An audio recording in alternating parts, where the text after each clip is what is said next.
Today's story also begins like many others, in an ordinary room where a young man is sitting in front of a computer. On the computer screen, the words "Game Over" appear. The man, Park Hyunmyeong, in the room controlling the character that had just died, grumbled to himself in annoyance. What kind of trash game is this, for real? He was in his room, surrounded by gaming paraphernalia, mocking his life. His own life that was not wise at all. He did not just play games on weekends but also on weekdays when people went to work. A few months ago, after quitting his job, he had holed up in his room living like a game addict.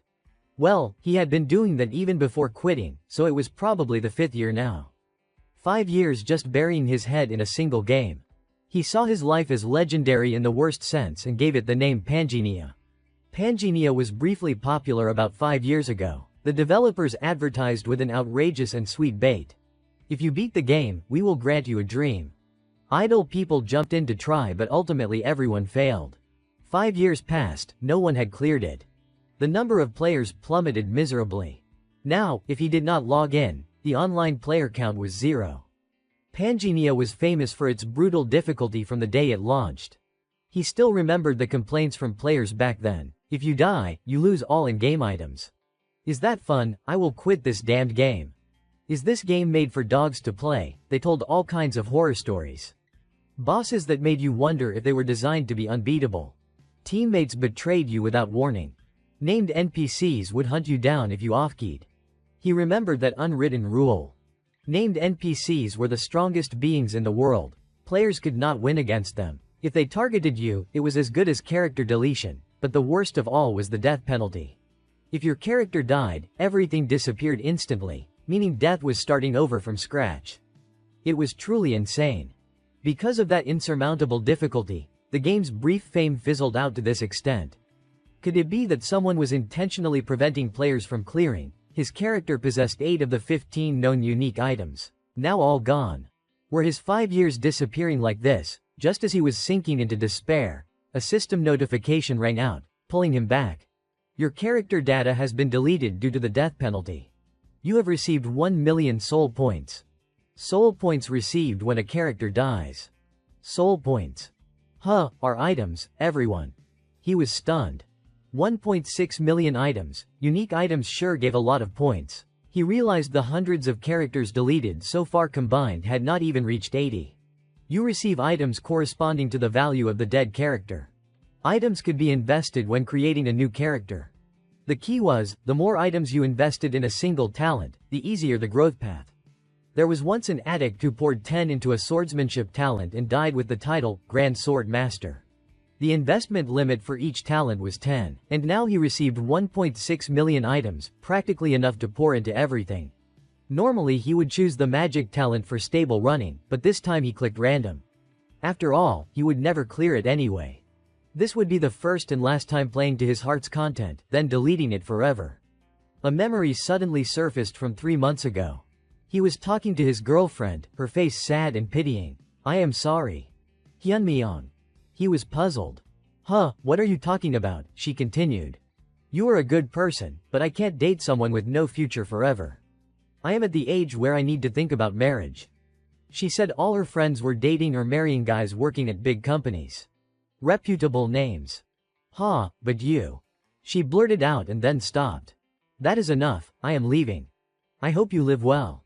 Then she turned and walked away. He had loved his girlfriend for 5 years and got dumped brutally. After she left, he quit his lousy job in a fit of rage and locked himself in his room, becoming a game addict. He shook his head and cursed himself. That is enough misery, Park Hyunmyeong. He looked at the random button on the screen. Let us click it. After he clicked the button consuming 100 items, using items to rearrange stats, lines of text appeared continuously. Points being deducted steadily. A flash of light erupted on the screen. What is this? A hidden fragment has been activated. He was bewildered. Hidden fragment, then, a brand new notification he had never seen before appeared. Congratulations on fulfilling the bizarre condition and being invited to Panginia. He was skeptical. Did Panginia ever have this kind of notification? At that moment, a scream full of hatred and despair tore through his thoughts. May all the worlds you created burn to ashes, O cruel God. That scream was immediately followed by a cry of pain. What is this? He clutched his head in fear. There was a voice in his head. The screen blazed fiercely, accompanied by a rumbling sound, and a deep, mysterious voice echoed. O, being brighter than light, darker than shadow, swirling in creation and destruction. May you find happiness in Panginia. Around him was chaos, overlapping sounds impossible to distinguish. Then a rough, violent voice cut through. You useless slave, get up now. The main character, in a strange body, let out a groan of pain. Another voice threatened, fall again, and I will throw you to the Hydra Dragon to eat. He was dizzy, thinking, Hydra Dragon. Right, he found himself in the middle of a chaotic, hostile place, surrounded by soldiers. He stammered, what kind of messed up situation is this? He looked up and saw a terrifying, gigantic monster in the distance. The man who had just threatened with a whip shouted loudly, what nonsense are you doing? Get back in formation if you do not want to die, do it now. Hyunmyeong groaned in pain, feeling his body stiff, creaking as he moved. He glanced around and after a moment blended into the group of captives. He looked around and thought to himself, that is indeed the Hydra Dragon he knew from Panginia. A chill ran down his spine as he confirmed the ground shaking violently with its heavy footsteps. This place felt familiar. A thought struck him directly. He instinctively opened the status window. Could it be that he was really? The window appeared with stats and a long list of talents. Attribute stats, Strength 12, Stamina 12, Agility 12, Intelligence 12, Mana 12. Below was a series of talents and active hidden traits. He even saw below, Supercontinent Dissolution 6.12%. As supercontinent dissolution progresses, the boundary between reality and Panginia weakens. If supercontinent dissolution exceeds 10%, the first crack will appear. His heart pounded. Am I really inside Panginia? Is this real? He noticed something odd about the stats. Wait, why is every stat 12? He knew the normal range. Stats from 1 to 10 were the normal range based on item investment.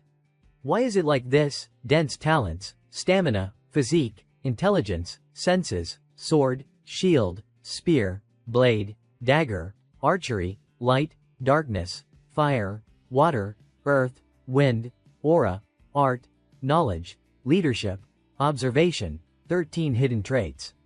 A desperate scream cut off his train of thought. What is happening? Someone yelled. They were soldiers of the Desert Queen. The battle began with a terrifying roar. The commander shouted, those dogs have broken the non-aggression pact and attacked. Prepare for battle. If you are careless, you will die. Hyunmyeong heard that. A face made a memory from the game tremble slightly. It is the Snake Princess. Then the system notification rang out again. Main quest has been generated.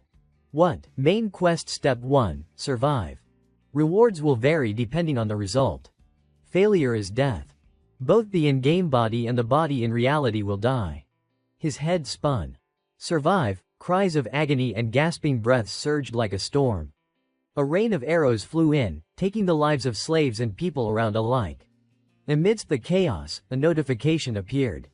Hidden trait, Heart of the Bloodthirsty Monarch, has been activated. Heart of the Bloodthirsty Monarch, a linkage trait that only appears when all physical talents are maxed, prevents exhaustion, reduces the chance of being ambushed, and allows for extremely quick grasp of the situation.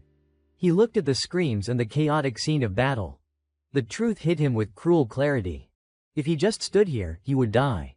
To live, he had to move now. As he crouched down, a man from behind charged, intending to slash down. At that very moment, he picked up a sword. A blinding blue light erupted from the blade, seemingly enchanted by a trait. As the man slashed, he swung his sword to block. Swish, the two passed each other.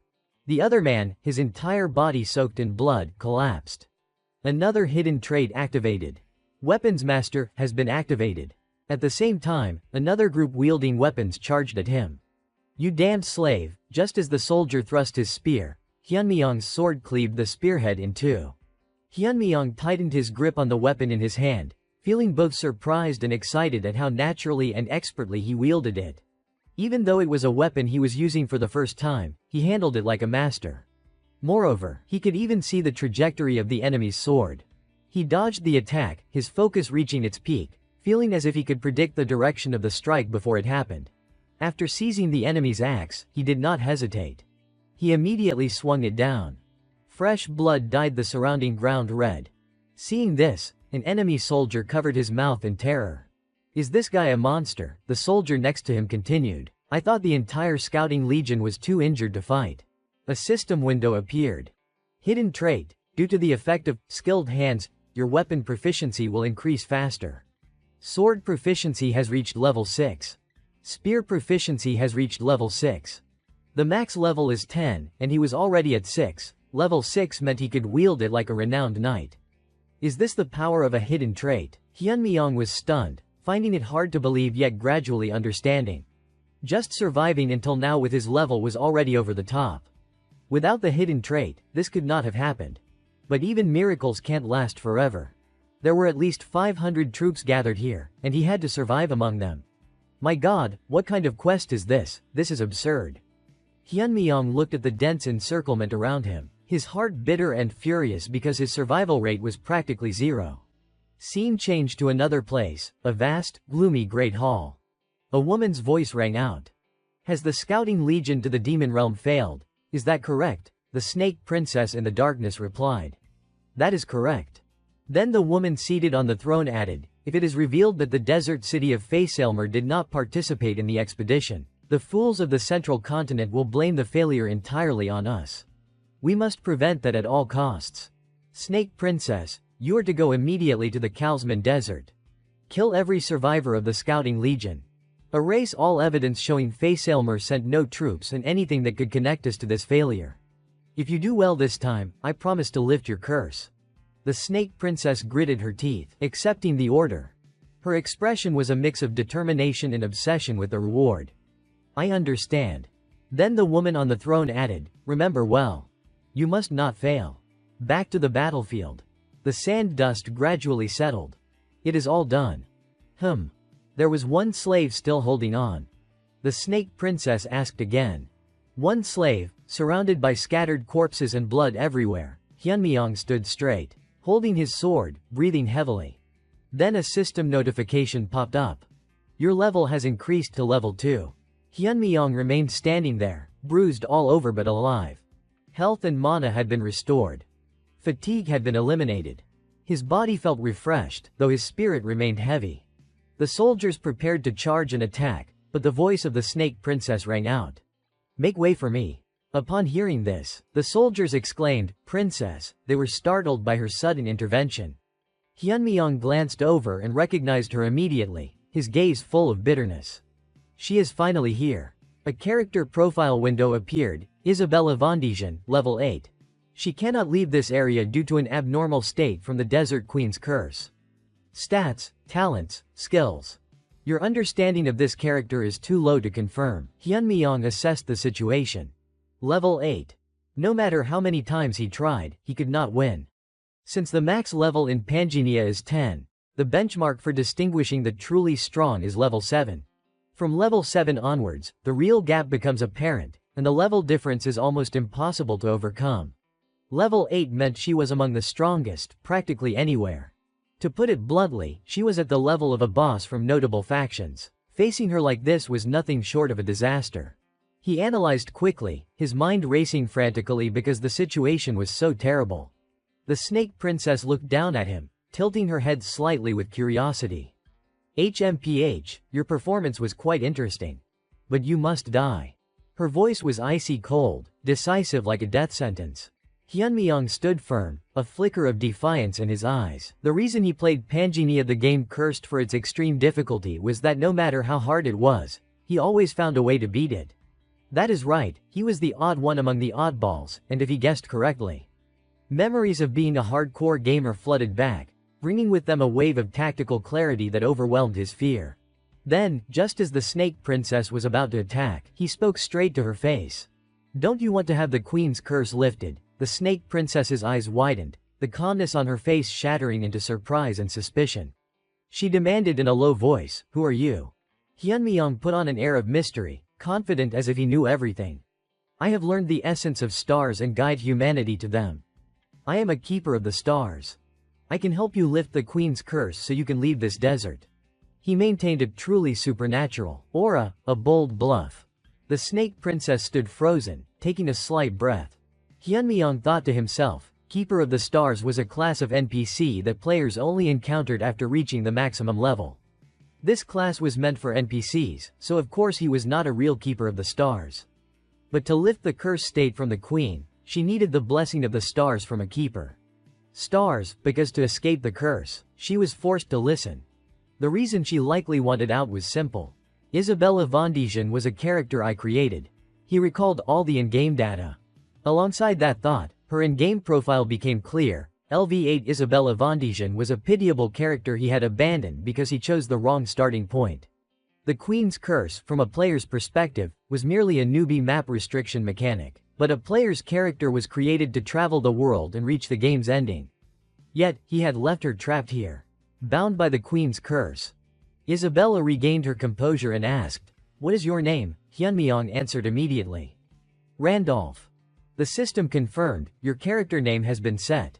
The two stared at each other. Then Isabella turned her head and said, "I will postpone killing you for now. But if you are lying, I will tear you to pieces. Escort him. He is a distinguished guest. Treat him with the utmost care." Her words were both polite and a threat. Hyunmyeong exhaled in relief, as if escaping the scythe of death. A series of new system windows appeared. Main Quest 1, Survive. Completed. Compiling record-breaking results. Results are perfect, miraculous even. A newbie's beginner's luck. Luck seems to be smiling upon you. Rewards have been upgraded. The luck thief scratches his nose and says you are not bad. Rewards have been upgraded again. You have obtained Fragment of the Golden Scale. You have obtained Soul of the Water Dragon. You have obtained Michela's Sword. Hyunmyeong sank to the ground, thinking, somehow, I survived.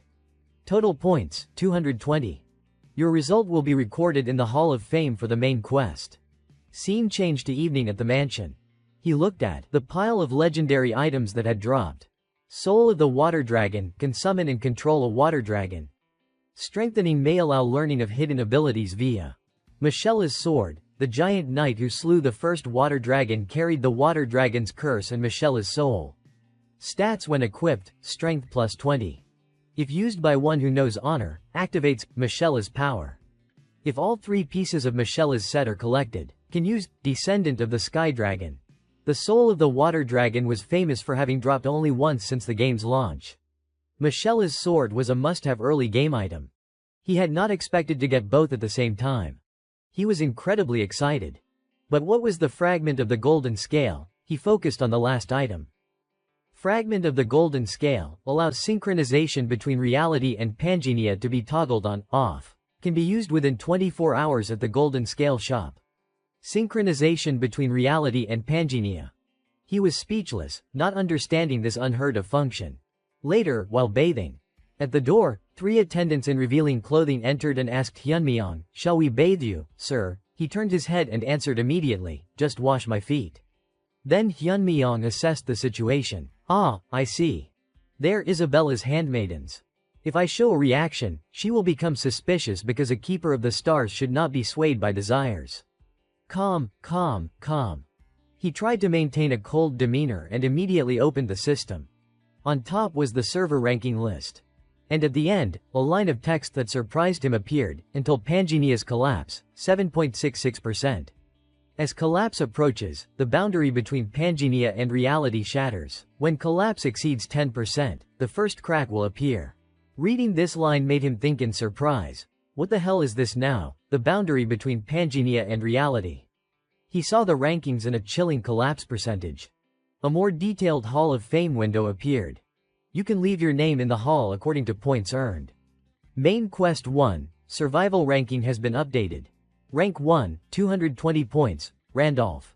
Rank 2, 195 points, Gracia. Rank 3, 187 points, Minty. Etc. Because you have entered the survival ranking, you have unlocked the logout function.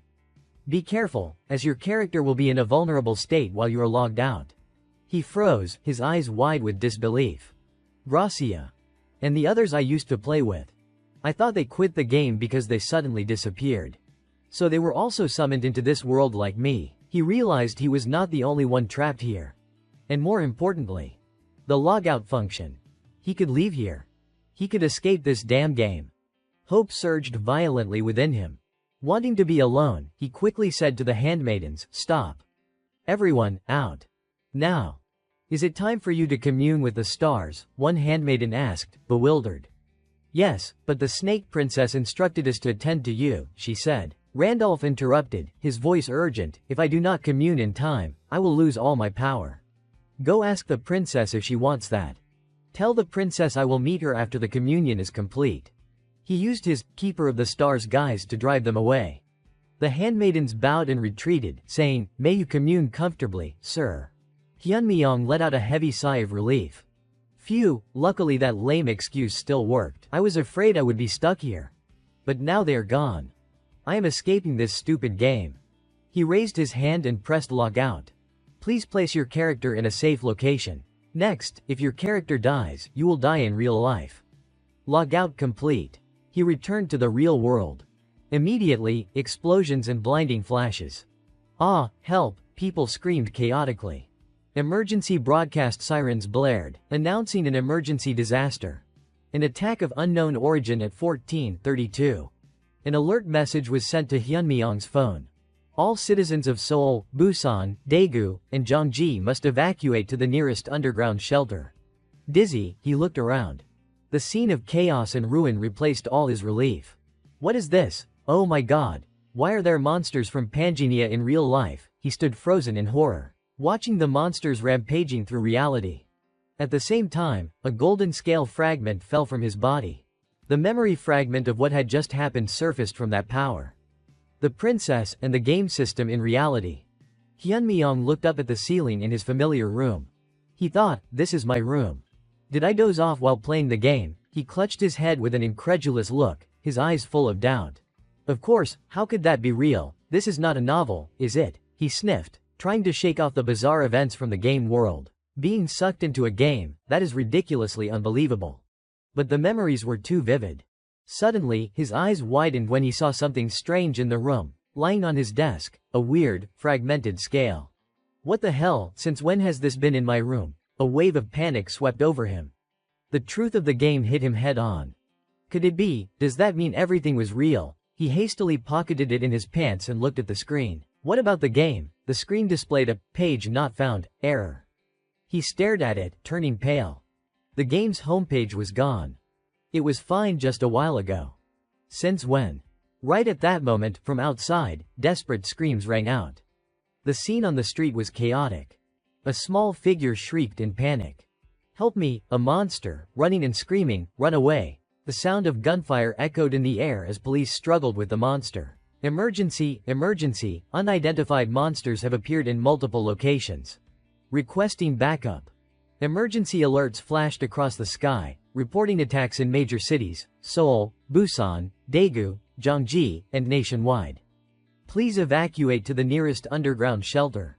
Hyunmyeong watched the chaos, completely bewildered and horrified. Why? What is this? How are Panginia monsters here in real life? Don't tell me the boundary between reality and Panginia.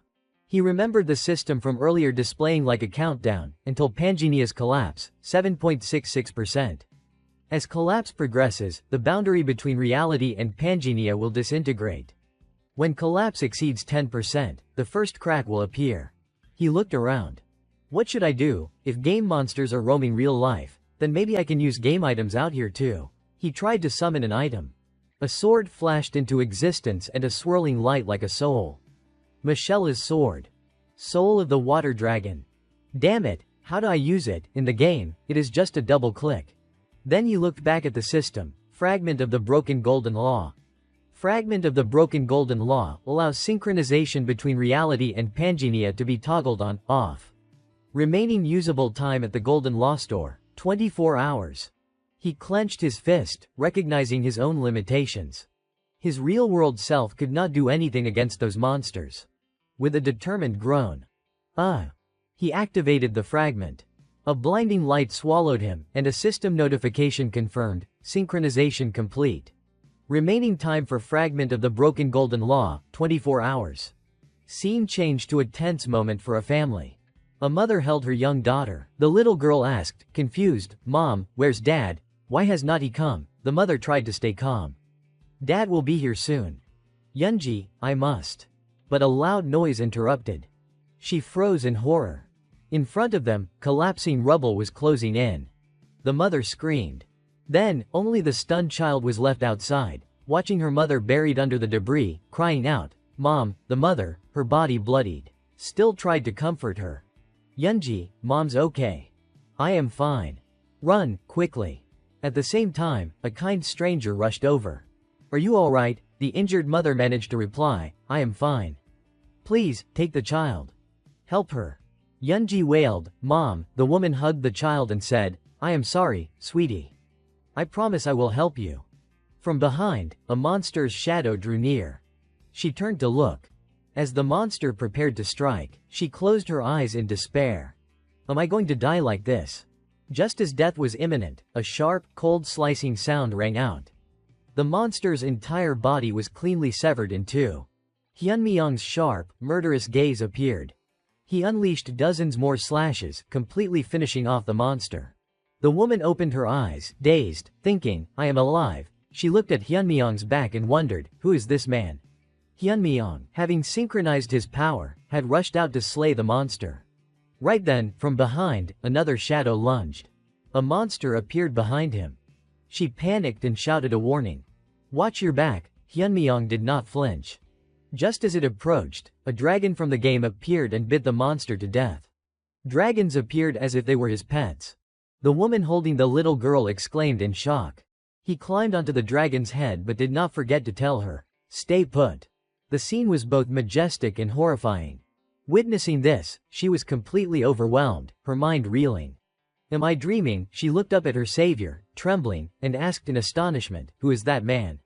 Global disaster. Monsters appeared simultaneously, not just in Korea but all over the world. The moment they arrived, they slaughtered people and destroyed civilization. But it was not just monsters that appeared, there were also warriors who could slice through bulletproof monsters like cutting radishes. A burly man holding a shield shouted loudly at the panicking crowd. "Listen to me, don't worry, everyone, I will protect your safety. The monster era has arrived. The world is changing dizzyingly fast, we must all unite." A man looked at those people with contempt. "Idiots. They are wasting the fragments of the broken golden law." This player was Slaughter. Reality and Panginia were undergoing a comprehensive invasion. Eventually, Panginia and Reality might merge into one. In the coming era of chaos, everyone was each other's opponent. Whoever possessed more fragments of the broken golden law would have more power and become the main character of this era. Furthermore, the Hall of Fame ranking, which had been silent for 2 years, had just been updated. The list appeared. Main Quest 1, Survive. Ranking updated. The man looked at the unbelievable number, the insane score of 220 points. Who is this top ranker, Randolph? Is this guy a phantom, a ghost? Since no one knows his name, that is what people call him.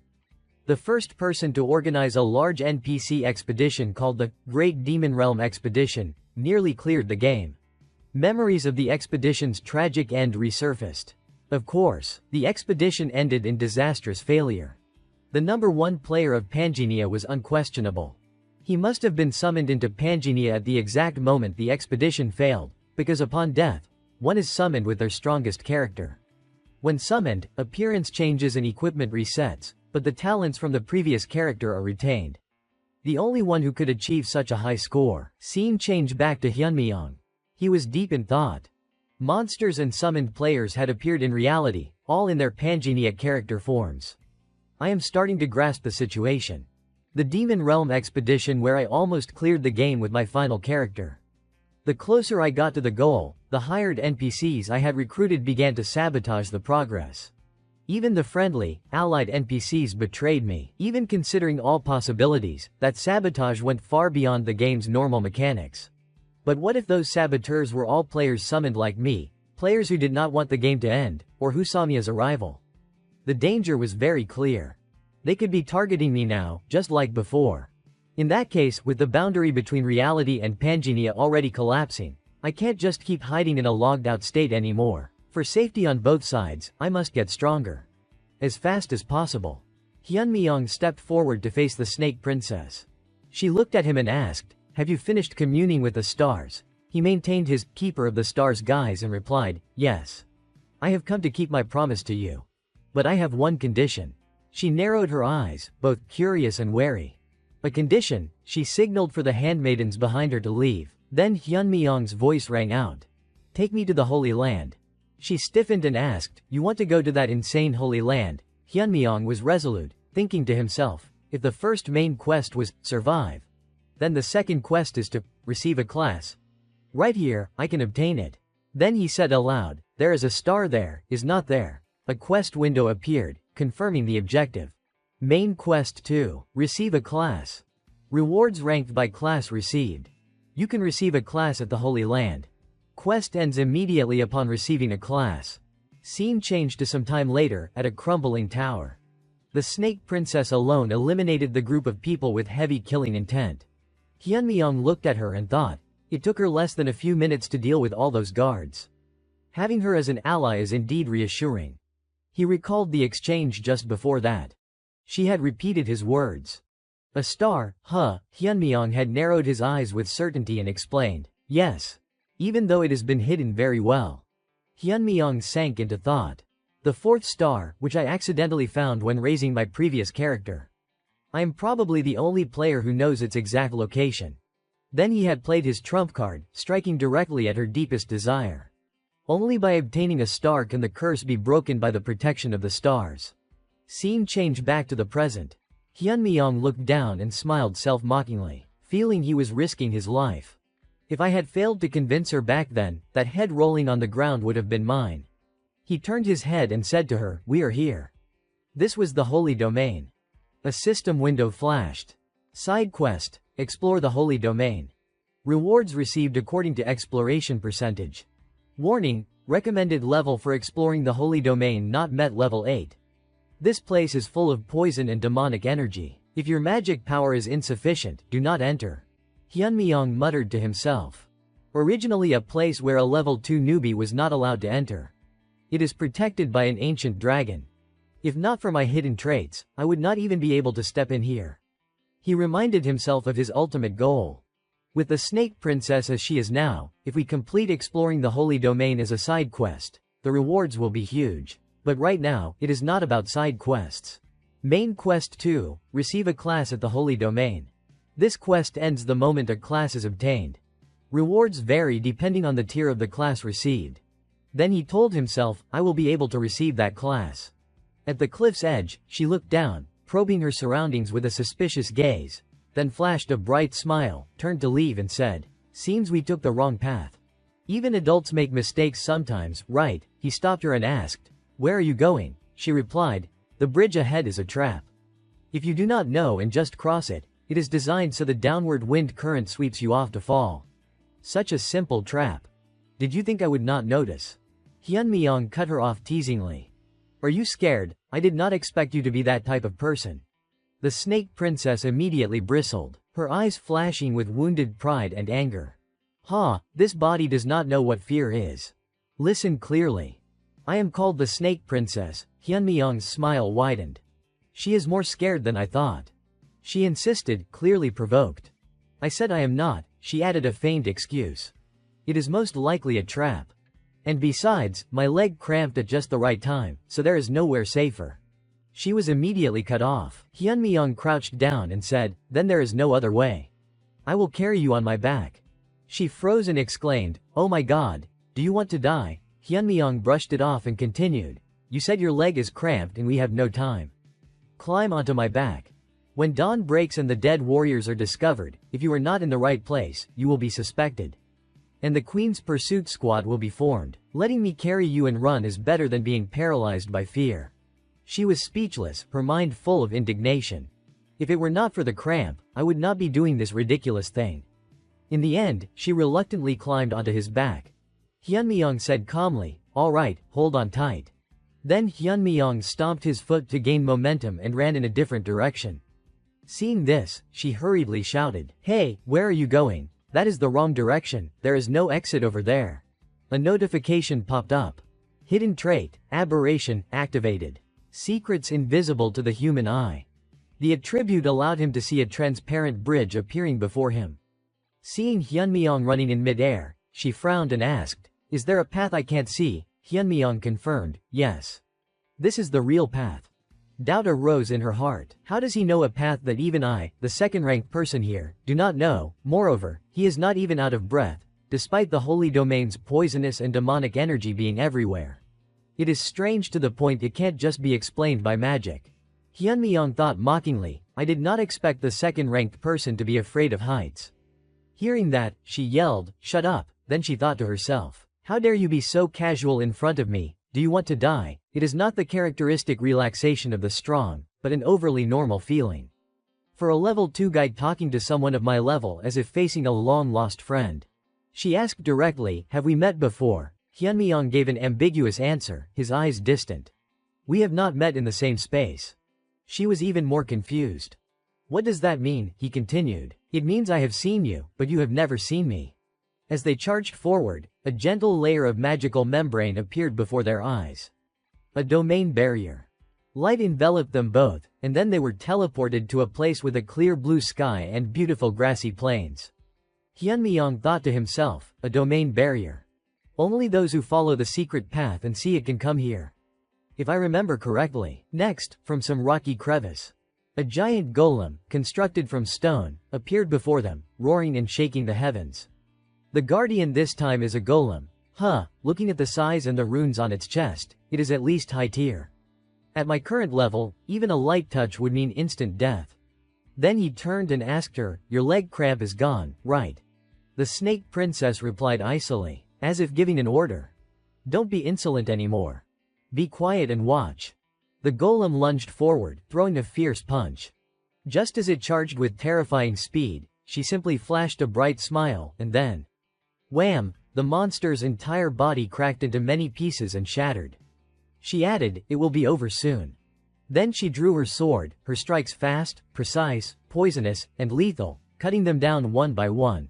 He watched her fight, genuinely impressed inside.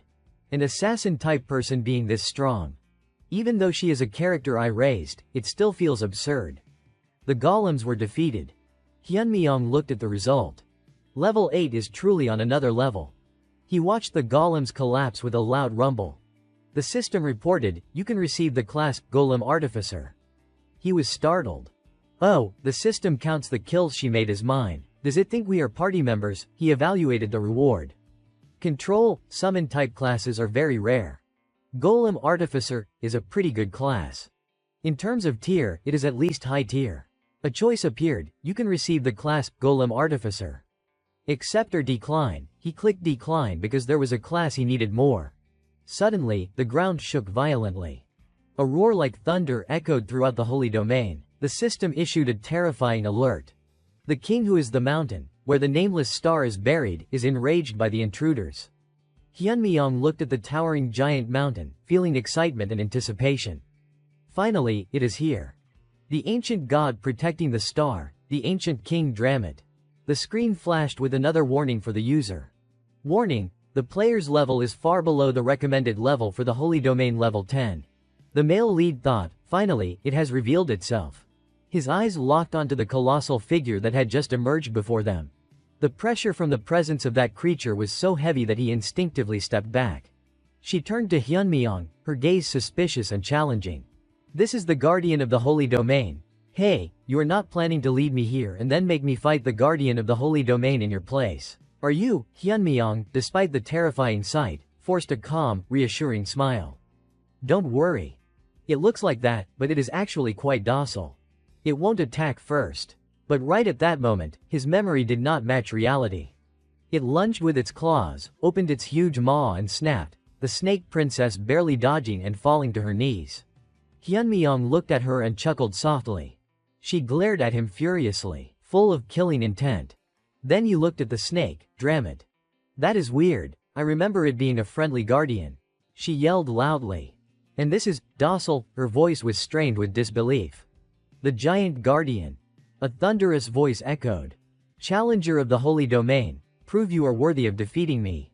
She was stunned, realizing the situation had completely changed. Wait, I am not the one who wants to challenge you. The guardian ignored her, looking down with contempt. You defeated the golems and still dare to appear. Those who cannot prove their worth will never leave this place alive. The snake struck down hard, forcing her to dash away at top speed. She panicked and replied, "I told you, it is not me." Then, turning to Hyunmyeong, she said, "Don't just stand there, tell me what to do." Quickly, Hyunmyeong frowned, thinking to himself, "When I cleared this place before, I did not fight Dramit. Has something changed? Could it be? Wait, Dramit is a mystical creature. Its body swells and its intelligence increases due to the spiritual energy of the star. The time I cleared this place was when I was raising Wilhelm, a level 10 player. When my 5-star character came to the holy domain with Wilhelm, Dramit obediently led the way to obtain the star. The star, probably because Wilhelm completely met the qualifications it mentioned. In short, it will attack anyone weaker than itself. Back then, I was overwhelmingly strong. What should I do now? There must be a way." At the same time, the snake princess was knocked flying by the guardian, making her think, "Damn it, the demonic energy here makes it hard to move. From the moment I stepped in here, just because I believed his words, was that a huge mistake?" Dramit began to advance, the ground shaking violently. Hyunmyeong knew he could not fight, so he played his last card. He shouted challengingly, despite being only level 2. "Stop, Dramit!" Just as the attack was about to hit her, the guardian halted, tilting its giant head. "How do you know my true name?" He took a deep breath and answered. "Your master, Wilhelm, has returned." Dramit let out a booming laugh, echoing throughout the cavern. "You are Wilhelm, ha." Dramit looked down at his tiny form, brutal power radiating along with contempt. "You are not even prepared. Someone like you is worse than even a golem guarding the gates. Listen carefully. Wilhelm was the mightiest hero, a perfect sage worthy of being my master, lacking nothing. But Sir Wilhelm failed in the Demon Realm expedition. All his stars scattered. That means he died completely and utterly. Even though he has disappeared, a lowly microbe like you has no right to speak his name." He stood still, not retreating even half a step, and threw out his next line. "Respect the covenant you made with me." The moment the guardian lunged, hearing those words made it stop and ask, "How do you know about that covenant? No one is permitted to know it exists." Hyunmyeong immediately recalled the hidden setting of this sanctuary. The one who obtains the star of the mountain where the snake is buried will know the true name of the mountain god and become the new master. The mountain god must obey the mountain lord. The covenant's content must not be revealed to anyone. Anyone who breaks it will be killed by the covenant's chains. Because of that setting, I dared to bluff. Luckily, the game mechanic is still in effect. Just as I guessed, because I am in this body, I am not affected by the covenant's curse. The snake asked further, "Just who are you?" He looked up, confidence returning. "If you want to know who I am, then lead the way. The star will prove it." Dramit's giant eyes were still full of doubt and disdain. "The star will not show mercy to the unworthy. Just getting close, and you will burn to ash." He shrugged casually. "We will know when we get there." "What is wrong?" "Afraid the star will acknowledge me and reveal that I am your master." The snake was angered by the arrogance of a level 2 brat and roared loudly. "What gives you the right to be so insolent, ridiculous, a kid who looks like he would die from one bite?" Like that, in the end, Dramit had to yield because of the mention of the covenant. "Fine, follow me, brat. I will lead you to the star. I do not believe for a second that you are Wilhelm, but the fact you know of the covenant means I must deal with you personally. There is no reason to refuse anyway. The star will handle you itself." Dramit led them deeper into the dark holy domain. The snake princess walking beside him suddenly gasped when she saw an altar. "This is..." "Where is the star?" Hyunmyeong confirmed. "Yes. That thing is placed on that altar." He pointed to the skull. "That is the star, more precisely, it is the face of Rhea." She stared in shock at the skull. "That skull is the star," Hyunmyeong continued to explain. "Rhea, one of the twin goddesses of Panginia, died, and her body was divided into 32 fragments scattered across the continent. Those 32 fragments are called stars." He stepped towards the altar, thinking to himself, when players actually crafted them, they were used as the foundation for boundaries. But as he approached, a pillar of dragon fire suddenly enveloped him. She panicked and cried out, "Hey, are you okay?" Dramit laughed mockingly. "I told you. Just getting close to the star, and a thing like you will burn to ash." So confident, yet in the end, still not acknowledged by the star. "Burn and die, you tiny microbe." Hyunmyeong heard this and gritted his teeth, cursing inwardly.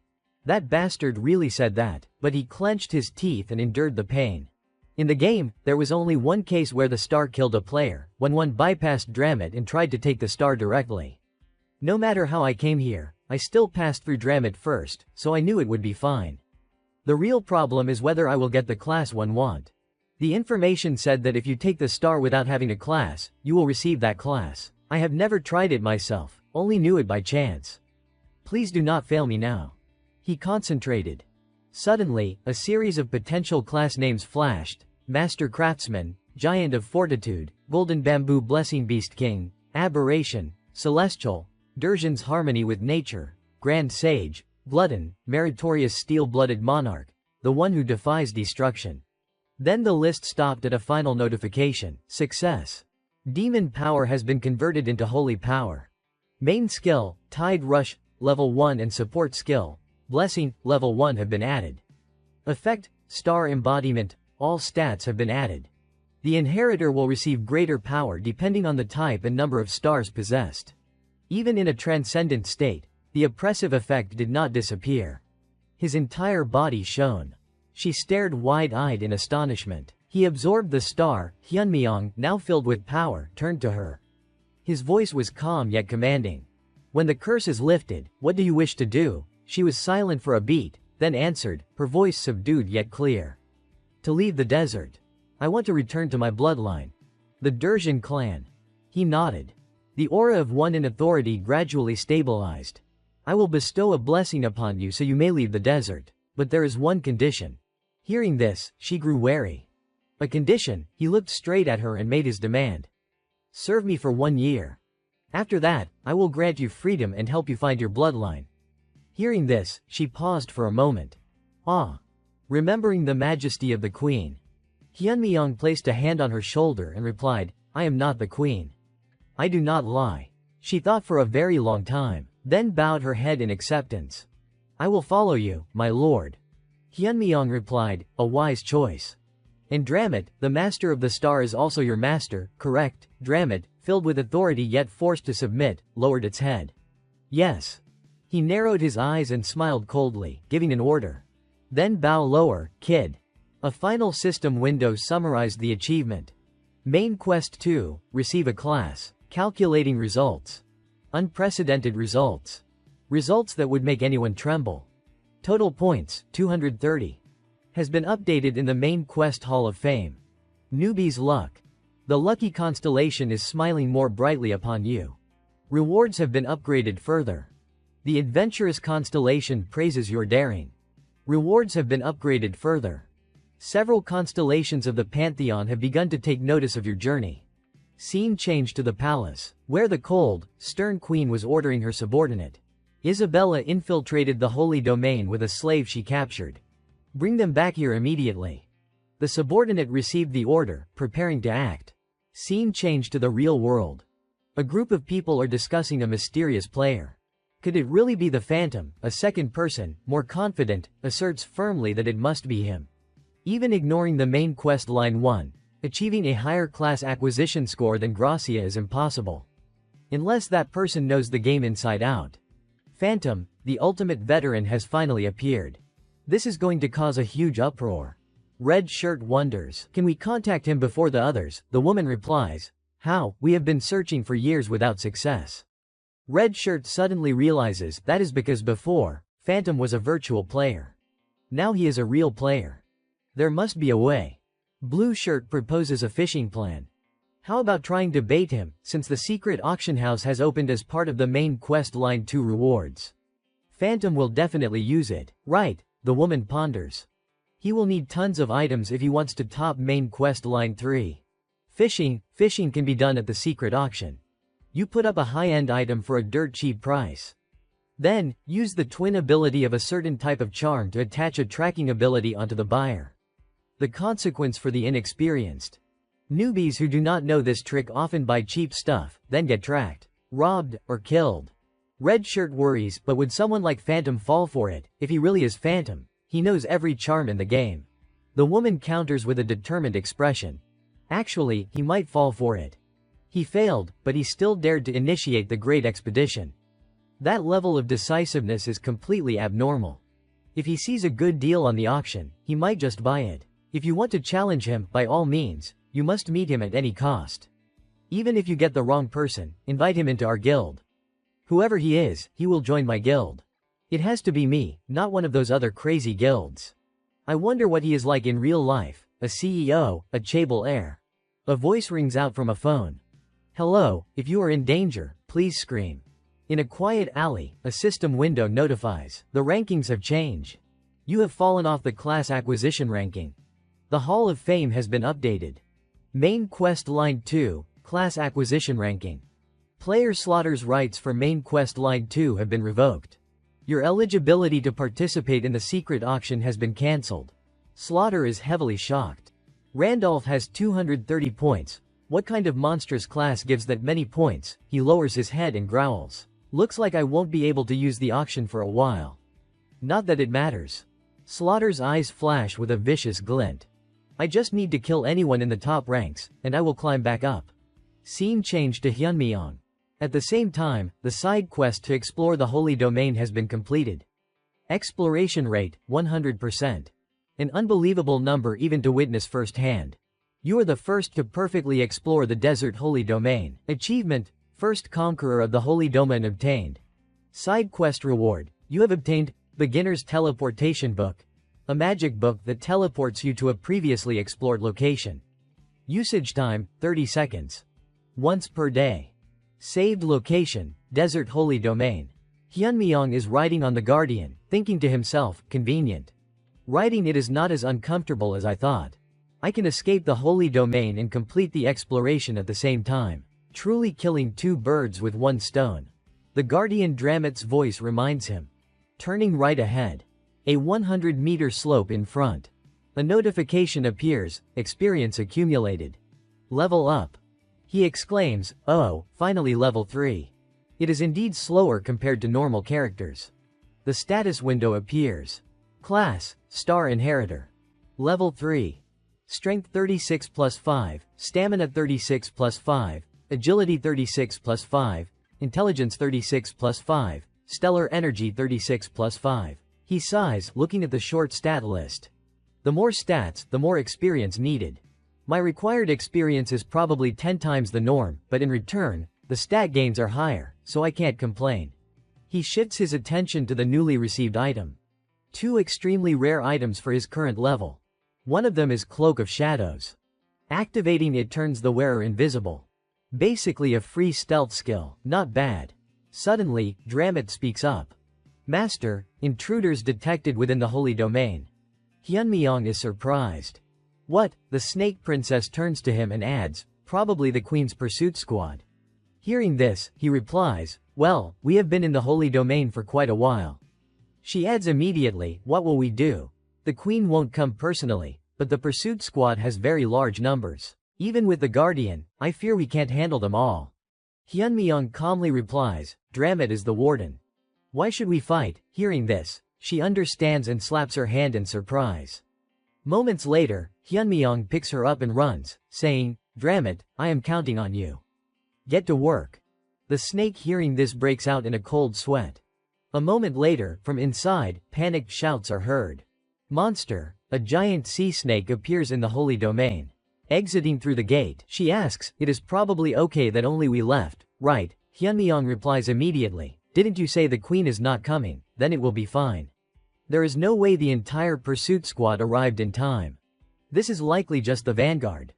If we get held up until the main force arrives and surrounds the Holy Domain, we won't be able to escape. Their target is us, so it is best to withdraw early. She looks at him and adds, so, you are not abandoning Dramit because he is useless. He explains, you almost misunderstood. Guardians cannot leave the Holy Domain, so only we can run. Then he thinks to himself, to escape from here, we need to use the teleportation gate at the desert's edge. I have lifted Isabella's curse with the blessing, so using the gate is not a problem. The real issue is the gate needs time to activate. She looks at the giant golden gate before them and exclaims, when we cross this place. Hyunmyeong finishes her sentence, yes. Crossing this means leaving the desert. But it takes half a day to activate the gate. During that time, I need to commune with the stars. He thinks to himself, this place is important. But I need to check what is happening in reality. I can't stay logged in forever. Then he asks her sincerely, "Can I trust you?" Hearing this, she draws her sword and turns to guard Hyunmyeong. "I will protect you, my lord." Logout process initiated. Please ensure your character is in a safe location. Tip displayed on screen. Be cautious when shopping at the secret auction. Logout complete. Returning to real body. Hyunmyeong reflects, still not used to the feeling of returning from Randolph's body to this flesh. Well, no news alerts or disaster warnings. Seems monsters have not appeared. Reality and Panginia are merging bit by bit, that is for certain. But there is still so much I do not know. As the collapse percentage increases, the boundary between the two worlds weakens. Exceeding 10% means the starting point, the first crack will appear, and monsters will soon flood in. The players existing in reality are also a concern. I need to return to reality periodically to gather information. His train of thought is cut off by a message from his ex-girlfriend. How have you been lately? Hyunmyeong looks at his phone in surprise, unconsciously uttering a name. Kim Seo Yeon. Scene changed to another location. She is on the phone, her face annoyed as she listens to the other side. Don't push your luck. I already bought you clothes and food.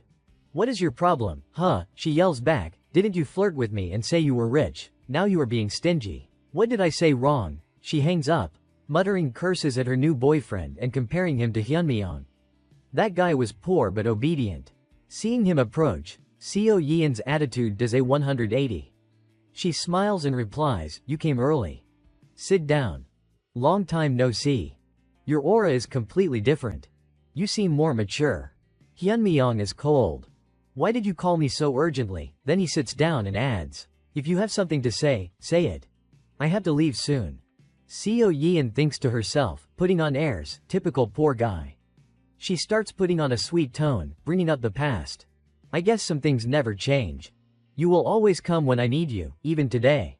That is what I liked most about you after the breakup. I regret it. I miss you. Let us try again."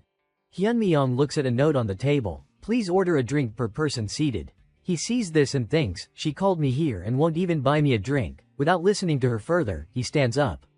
"If you are done talking, I am leaving." Seo Yeon is shocked.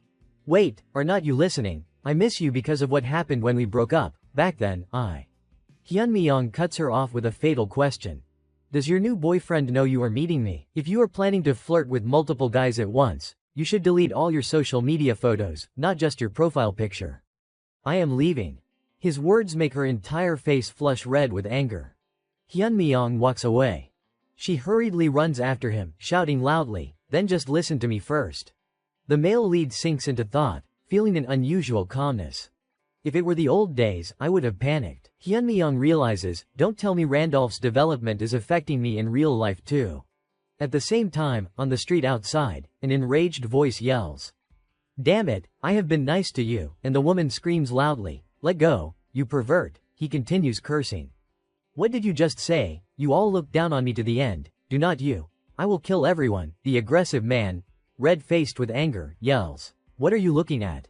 Just as he raises a box cutter to slash down, Hyunmyeong steps in and grabs his arm.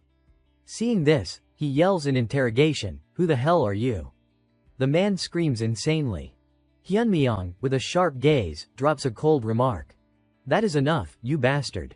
Hyunmyeong's new strength feels surprisingly heavy. With just one grip, he makes the man's arm tremble. The man harassing the woman screamed in surprise and pain. "Hey, why are you interfering in my business? Let me go," he yelled, struggling in Hyunmyeong's grip. He pleaded desperately, "Wait, I think my wrist is about to break." Hyunmyeong felt a strange surge of power welling up.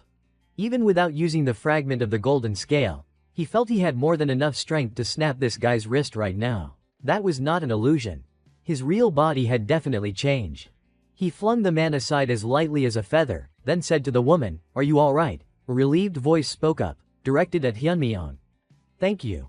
Thanks to you, I am saved. I do not know how to thank you enough." Hyunmyeong looked at the woman he had just saved, raising an eyebrow. She looked back at him and asked, why are you looking at me like that?" Hyunmyeong thought to himself. No wonder she looks familiar. She is the woman from before. She hesitated and asked, did you want to say something?" Hyunmyeong quickly averted his gaze, replying in a slightly distant tone. You just look like someone I used to know. That is all. The defeated man gritted his teeth and launched a sneak attack, silently cursing Hyunmyeong. You arrogant bastard, die. Hyunmyeong simply stood there. He dodged lightly, completely unfazed, and immediately struck down with his hand. Thud, the man's head was slammed hard against the ground. The woman who witnessed everything was astonished. Scene changed to a moment later. Two police officers stand facing him. One of the officers spoke sternly to Hyunmyeong. You will have to come with us to the station. Hyunmyeong was surprised. What, me? The woman stepped forward to defend him. Wait, this person was only trying to help. I am the one who reported the stalker. The officer remained unmoved. Even so, it is still an act of violence, so you must come with us too. Hyunmyeong argued back, clearly very annoyed. An act of violence, he was holding a knife. Are you telling me I should have just stood and watched? I really do not have time for this. The officer was rigid. We can't bend the rules. Suddenly, the girl, full of authority and sharpness, interjected. If he goes as a witness and gets dragged into any trouble, will you take responsibility? The officer looked up, startled. Huh. She introduced herself. I am Kim Hannah, a reporter for the specialized broadcasting channel. The other officer muttered in surprise, that is a major network. Kim Hannah continued, her gaze firm.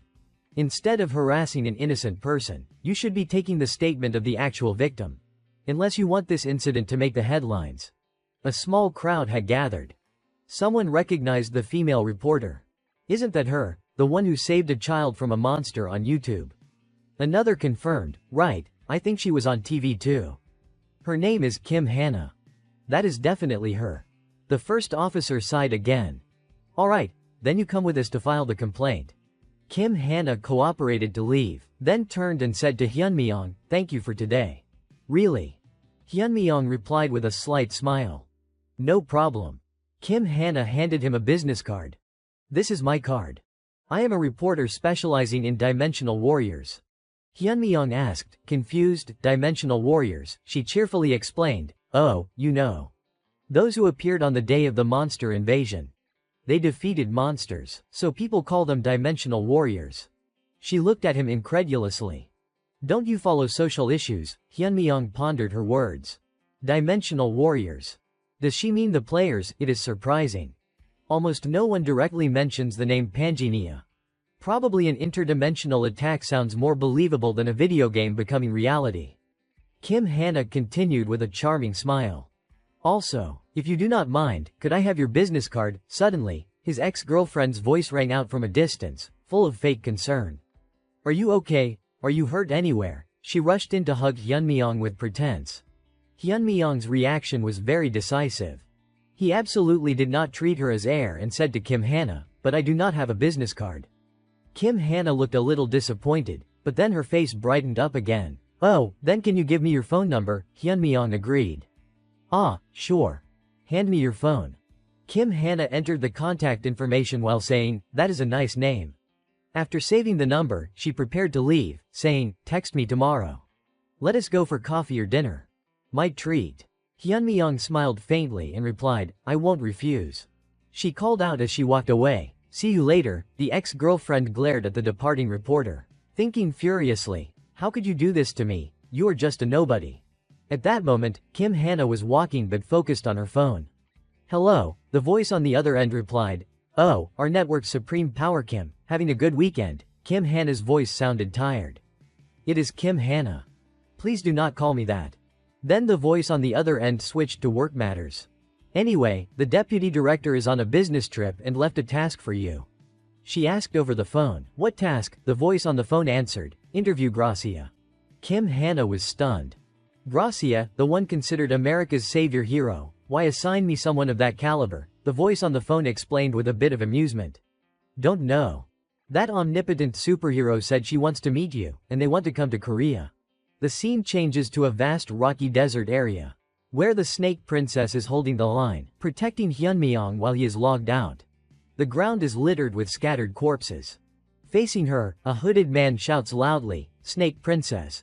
The queen orders you to return. Hand over the slave behind you, and we will pretend nothing happened. As soon as he finishes speaking, the whole group charges to attack.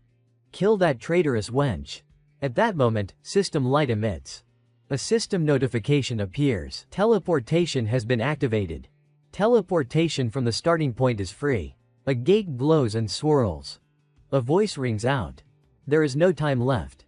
Hyunmyeong calls her name, offering encouragement. You held out very well. Isabella the Snake Princess looks at him and asks, have you finished communing with the stars, my lord? With a small, understanding smile, the Queen's soldiers yell in rage. Don't just stand there, the instant betrayal occurs. From Hyunmyeong's hand, dazzling golden light erupts. A massive energy accompanies a voice full of conviction. You kept your promise to protect me, so I must keep my promise to you. Another system notification appears. You have used the exclusive skill of the Star Inheritor, Star Spear Level 1. All stellar energy has been consumed. Duration, 41 seconds. He unleashes the power.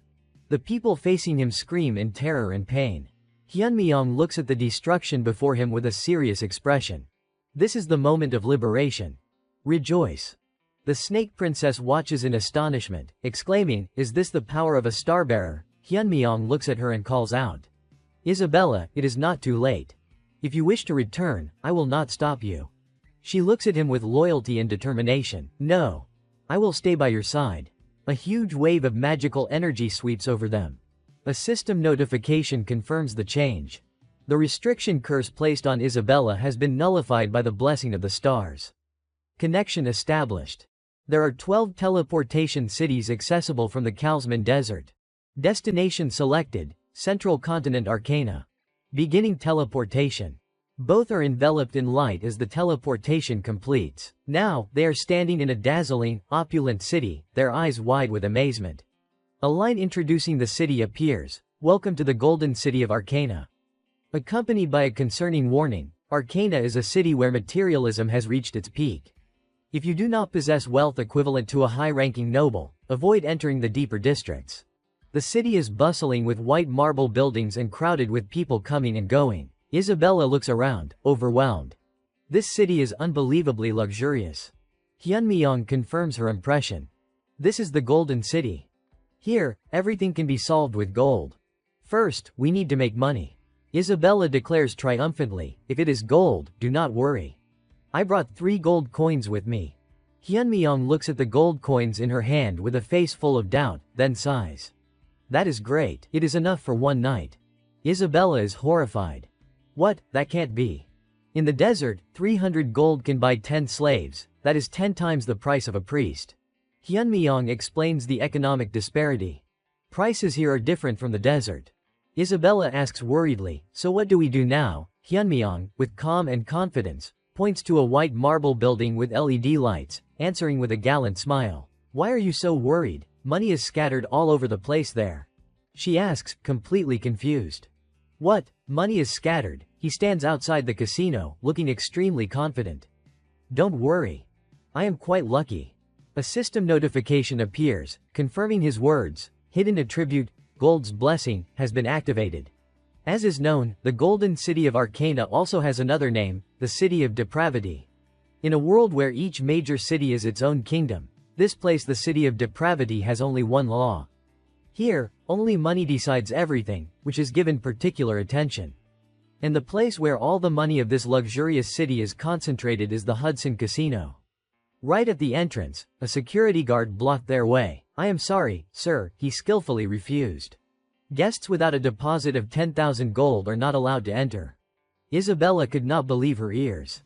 10,000 gold, she hurriedly whispered to Hyunmyeong. Why did not you say anything about the deposit? After bathing and buying clothes, I only have 100 gold left.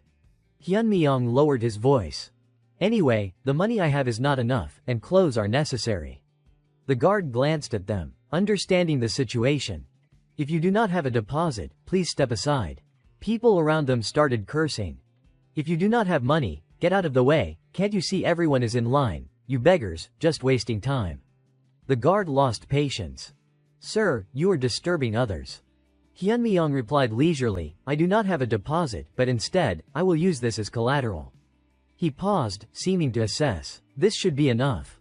In Hyunmyeong's hand was none other than the tear of the Fairy Queen. An immortal jewel crystallized from the Fairy Queen's first tier. It allows for breaking the level limit of equipment. Even if equipment that has had its limit removed is destroyed, this tear will not be destroyed. However, to reuse it, one must complete the quest to revive the tear. Seeing the item, the guard trembled with excitement and immediately bowed in welcome. Please come this way to the VIP room, sir. Isabella was extremely curious. What did you pledge, my lord? He revealed, the tear of the Fairy Queen, a talisman. Hyunmyeong added, it is one of the rewards I received when I reached the holy domain. It is worth at least 1 million gold. She was horrified. You can casually pledge something like that, he answered arrogantly, no problem. We just need to win and use the money to pay back the debt. Inside the casino, the roulette wheels spun continuously. After a moment, the wheel stopped on a specific number. The ball slowly rolled into the slot. The whole area buzzed. He did it again. What the hell is that guy? Insane, a card god, starting with 250 gold, and now. Up to this point, Hyunmyeong had already won over 1.4 million gold. He was immensely pleased inside. Indeed, the gold's blessing trait is the best for money gambling. Isabella standing beside him was also very excited. We are rich, Hyunmyeong chuckled. It is my money. The trembling dealer addressed the guests and made an announcement. We will send back all the winnings. However, from now on, you are not permitted to enter the Hudson Casino. He was quite surprised. So soon, the man hurriedly explained, everyone who bet following you won everything cleanly, causing us great difficulty. As soon as he finished speaking, a series of guards surrounded the two of them. He made a demand. Therefore, please leave. A killing intent immediately flashed in Isabella's eyes. However, Hyunmyeong stopped her. Alright, I will leave. But I have a condition. But first, I need to speak with the owner of this place. The man began to lose patience. Sir, you cannot insist. Please leave quietly. He replied calmly, don't misunderstand. It is not because I am desperate to talk to him. He expressed arrogantly, I mean, your owner will want to meet me. Just relay the message. And to prove it, Hyunmyeong used the skill Observation Hand LV8. Observation Hand LV8 is analyzing the item. His mind was shaken. It is definitely genuine. After all, who would have this? Because as far as he knows, the tear of the Fairy Queen is an extremely rare item held by the Fairy Queen's Knight. The Fairy Queen's Knight is not only hard to find but also requires at least 3 level 10 powerhouses to defeat. This is an item with extremely high acquisition difficulty. He thought excitedly to himself, it is an item I had trouble finding because I could not locate it. I never expected it to come to my door. At the Hudson's room, someone knocked on the door. Mr. Hudson, the person reported suspiciously. What is it? The person outside announced. The man who used the talisman as collateral wishes to see you, Mr. Hudson. Hudson was astonished upon hearing the report. He said that you, Mr. Hudson, would want to meet him. He smirked, finding this interesting. Invite him in. Perhaps we should have a cup of tea. A moment later, the two sides formally met. Hudson observed the other party thoughtfully, silently assessing. Is this the person who pledged the tear of the Fairy Queen? His appearance does not seem like such a powerful figure. Finally, Hudson spoke to start the conversation. I heard you said that I would want to talk to you. May I ask what you mean by that? Hyunmyeong humbly replied, no deep meaning. Exactly as I said, because you would want to meet me. That is why I told him to relay the message. At the same time, he laid his cards on the table. Don't you need the talisman I pledged? He did not hide it either. It seems you have heard rumors about my hobby of collecting rare talismans and came looking. Yes, even if you had not come to me, I wanted to buy back the talisman you pawned and had planned to meet you. Hyunmyeong was also well-intentioned. If you can pay the price, nothing is unsellable. Hudson breathed a sigh of relief. That is really fortunate. He immediately offered a price. How about 2 million gold? I believe this is a very generous price. This price made Isabella dizzy. 2 million gold for a talisman, but it was even more dramatic when Hyunmyeong demanded 20 million gold. Unsurprisingly, Hudson hesitated. 20 million gold is enough to buy a large mansion in central Arcana. No matter how rare this item is, at most it is only used to make weapons. Do you think it is worth that much? Hyunmyeong remained leisurely. To me, it is not, Hudson refused. But to you, it is. Even for me, I cannot pay such a huge price for a collectible just because of a hobby. Hyunmyeong hinted, if it were truly just a collectible, then that would be the case. Furthermore, Hyunmyeong revealed, the tear of the Fairy Queen is not simply a talisman for you. It is an indispensable item for joining the city council. Hudson's silence proved that was correct. The standards are set. The minimum condition to join the city council is to reach level 10. But to break through the level 10 barrier, one must rely entirely on one's own strength. And for a non-combat system person like you, that is a difficult condition. Therefore, you need an item that can remove the minimum stat requirement for equipment, the Tear of the Fairy Queen. Because you must use equipment higher than your own level to compensate for your lacking combat ability. Not only that, Hyunmyeong also knew the reason clearly. Moreover, a merchant who only runs a casino, the reason you want to join the city council is not it to gain recognition from your fiancé Serengeti's family. Hudson became completely pensive upon hearing that name. The girl named Serengeti, the only daughter of the Marquis Weiser family of the Valen Kingdom. In the past, Serengeti was known as the Silver Knight, leading a 500-knight squadron, and was the one who entered the Great Demon Realm expedition with me. However, in the chaotic battle to save me, she sacrificed her legs to the Demon King. My right arm. When I read that, I only thought her action was a plot event. That was before I came to this world, when Panginia was simply a game for a period of time. But after the character Wilhelm died and I arrived here, the moment I realized that those I thought were NPCs could be players. At the same time, I suddenly remembered the words Serengeti had said, if I cannot return from the expedition, please deliver this for me. System notification, you have received Serengeti's necklace. Hyunmyeong was puzzled. What is this? The system introduced in detail, Serengeti's necklace. This is a precious necklace containing a photo of Serengeti and her fiancé Hudson. He was skeptical. Was this setting there originally? Because when I skimmed through Serengeti's character info that I knew, there was no fiancé at all. Hyunmyeong thought of a possibility, a person who influenced the NPC, making it follow given settings. The reason an NPC easily accepts a suddenly appearing setting Hudson. He is definitely a player who has integrated into this world like me. Indeed, the name Serengeti had made him freeze. I have never told anyone. How do you know that truth? He silently speculated that Hudson was probably a player who entered this world long before him. I must extract as much information about this world and about players from this guy as possible. Therefore, Hyunmyeong pretended, I did not know. I heard it. The stars told me. Hudson was astonished. What, you mean you are a star-bearer? Seeing the fish had bitten, Hyunmyeong continued to bait. I am not forcing you to believe, but I can help you achieve what you want. I can help without taking a single coin, as long as you accept one simple condition. He was quite anxious. A condition? Hyunmyeong seized the opportunity. It is simple. Tell the stars the story of your life. After hearing that story, I will decide whether to help you or not. Hyunmyeong even threatened. However, everything you tell must be the truth, because the stars only favor honest people. Hudson began to hesitate. The story of my life, this was within his expectations. He would be very hesitant. A star-bearer is not an NPC one easily meets.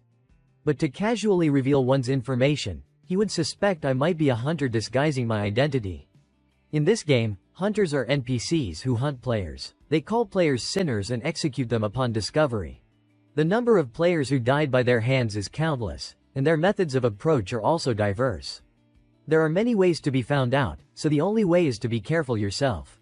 Not only that, in Panginia, revealing personal information is akin to suicide, so people usually hide their identities. That is why distinguishing players is not easy. I myself have no intention of revealing my identity either.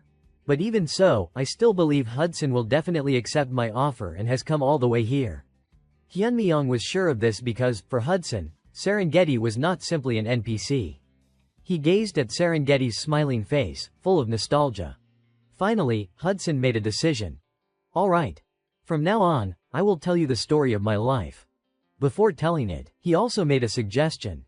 To do that, I must first start with the story of Serengeti. Because most of what I want and strive to achieve is related to Serengeti. Hyunmyeong was startled when Hudson revealed. Serengeti was a brave knight who participated in the Demon Realm expedition led by 8 heroes. Hyunmyeong could not help but exclaim, what 8 heroes? The Demon Realm expedition was led by Wilhelm, Hudson confirmed. Yes. Wilhelm is the most famous one, that is correct. But as far as I know, the Demon Realm expedition was conducted by 8 heroes together. Moreover, Hudson also revealed, the story of the expedition's failure due to internal discord among the 8 heroes is quite famous too. His mind was in turmoil. Internal discord, what kind of nonsense is this now? Hyunmyeong asked in return. Do you know who those 8 heroes are? He answered immediately. Of course, because they are all very famous figures. One of them is someone everyone must respect. The strongest after Wilhelm Gracia. He appears frequently in newspapers, has exclusive interviews. The man riding a monster.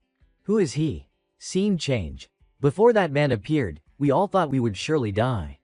At around 2 p.m. today, a giant unidentified creature, a giant mantis, appeared in the center of Seoul, causing an unprecedented tragedy resulting in dozens of civilian casualties. Right at that moment, the appearance of a man riding a monster carving the sky plunged the entire scene into silence. A witness at the scene, the reporter, said the person writing that article was reporter Kim Hannah. In a room, a secretary entered to report. Mr. Gracia, I have arranged the appointment with Korean reporter Kim Hannah as you requested. Gracia said politely. Thank you. The secretary awkwardly said, excuse me, but may I know the reason you are personally coming to Korea at this time? If needed, I can invite reporter Kim Hannah here. The government wants you, Gracia, to stay in America to prepare for monster attacks. He refused immediately. No need. I must go there personally to confirm something. Perhaps this man. Because Gracia believes that man is the friend I am looking for. He was lost in thought, anticipating the next news. In the real world, Hyunmyeong sat at the dining table, still not over the shock from the game's plot. Hannah, seeing him like that, asked, does the meat not suit your taste? Hyunmyeong awkwardly replied. No, it is not that.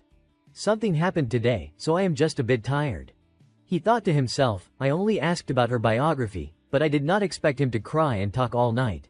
Thanks to that, I did manage to get some information about this so-called 8 great heroes. But as a result, I could not log out last night.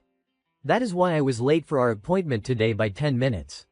Hyunmyeong said to Hannah, by the way, this place is expensive, right? I am not sure if I should be freeloading off you so shamelessly like this.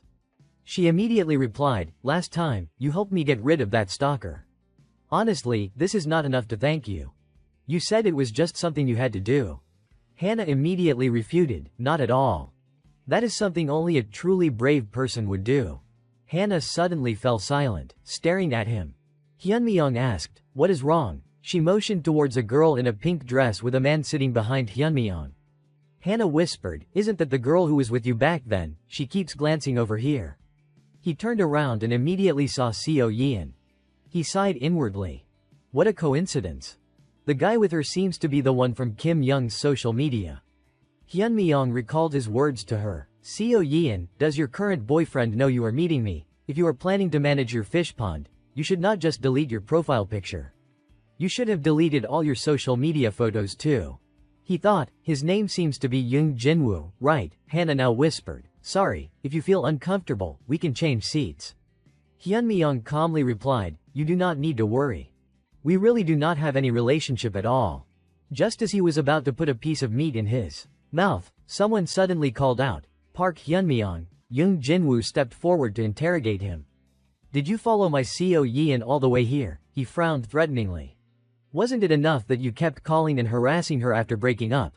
Now you are stalking my girlfriend too, you shameless bastard. Hyunmyeong asked in surprise, stalking me? He immediately replied, yeah, that is right. You bastard. In his bewilderment, Jin Wu continued further. I heard last time you even cried and begged to meet Seo Yeon at a cafe. Don't cling on like a leech anymore, you pathetic loser. Hyunmyeong frowned, thinking, it seems I understand the problem now. He looked towards Seo Yeon and saw her smirking with satisfaction. Jin Wu threatened him, if you follow Seo Yeon one more time, I will kill you. Got it, you insect-like bastard. Hannah angrily slammed the table and stood up, shouting loudly, excuse me, I have been sitting here listening quietly until now, but are not your words going too far? Jin Wu asked disdainfully, who is this now, trying to act cool for a girl, she is your rented girlfriend type. Hannah immediately yelled, what did you just say? Jin Wu asked contemptuously. How much did you get paid? Looking at your appearance, probably around 50, I will pay double, so be sensible and get lost. Hannah retorted, I am the one who made the reservation at this restaurant, and I am treating him because I received help from him. How dare you open your mouth and talk nonsense like that? Jin Wu grabbed a stack of bills and threw them in Hannah's face. He smirked, what is wrong? 100 not enough. How about 200 then? He continued to mock her in her anger. Well, why do not you dirty people move to another table? She frowned tightly and slapped him straight across the face. Hannah muttered, frowning, this is insane. Jin Wu gritted his teeth and said, you started it first. He raised his hand to strike Hannah directly, clenching his teeth. The moment Jin Wu's hand was about to hit Hannah's face, Hyunmyeong tripped his leg, causing Jin Wu to fall flat on the ground. Hyunmyeong glanced at him and said, stop there. You are not acting decently either. Jin Wu was furious, his face red. He gritted his teeth and roared, you. This guy, a hand suddenly pressed against his face. Hyunmyeong pressed his head to the ground and said, I said stop. Jin Wu was terrified, thinking to himself, what, why is this guy so strong? Is this human grip strength? Seo Yeon angrily yelled, what are you doing? This is so embarrassing. Get up, quickly. Hyunmyeong calmly asked, what should we do? Should we go outside and end this conversation? Jin Wu growled and shouted, you are something else. Hyunmyeong spoke up, you started the trouble first. Don't make this exhausting for both of us. He thought angrily, this insect-like brat dares to make me lose face in front of Seo Yeon. He fumbled in his jacket pocket while sneering inwardly. You messed with the wrong person. He suddenly crushed something in his hand. A flash of light made Hyunmyeong astonished. He frowned, wondering, light, the onlookers around them also buzzed with discussion. What is that, insane? The situation changed. Jin Wu was clad in a set of armor. He stood up and grabbed Hyunmyeong by the neck. People around shouted, he is a dimensional warrior who transformed, did he really transform? Jin Wu glared at Hyunmyeong and said, keep talking big. He threw Hyunmyeong's body to the ground. Hannah panicked and called out, Hyunmyeong. Hyunmyeong was dazed, thinking, I did not expect him to be a player. But Hannah looked at him in astonishment, wondering, why does he look so calm? She kept calling, Hyunmyeong, wake up, Hyunmyeong. Hyunmyeong lay on the ground, lost in thought. I definitely saw him transform. But why do I feel fine? Did he go easy on me? The system appeared. Hidden trait, Great Pretender, activated. Now Jin Wu looked at him disdainfully and questioned, think you are the center of the universe? I was just a bit careless. And you dared to humiliate me? An information window appeared before Hyunmyeong's eyes. Jin Wu. LV4 class, merchant. He silently assessed. He has a class but is only level 4. Hyunmyeong recalled Panginia's leveling system from memory. For levels 1 to 10, each stage has a gap in the amount of experience required to level up. He pondered, additionally, the amount of extra experience required depends on the number of talents the player possesses. The more talents owned, the higher the character's performance, but leveling up becomes slower. Hyunmyeong thought of his own and Jin Wu's experience bars. Of course, Jin Wu belonged to the fringe group with a meager number of talents. He reasoned, however, the reason Jin Wu's progress is so low is simply because he has never really fought before. Jin Wu, originally a newbie, from the first day he unexpectedly synchronized with Panginia until now, had done nothing but run away. Hyunmyeong thought, he survived the main quest thanks to a few lucky encounters. I can imagine the moment he leveled up and obtained the merchant class. Hyunmyeong thought, after getting a fairly high-tier class thanks to another stroke of luck. He continued thinking, he could probably log out as a reward for making the rankings. He never returned to Panginia again. Hyunmyeong still lay on the ground, thinking, I do not need to look to guess. Not everyone starts with a heart of the iron-blooded monarch, like me. Adapting certainly is not easy. Seo Yeon rushed towards Jin Wu. She hugged his arm and said, that is enough, let us go. Everyone is watching.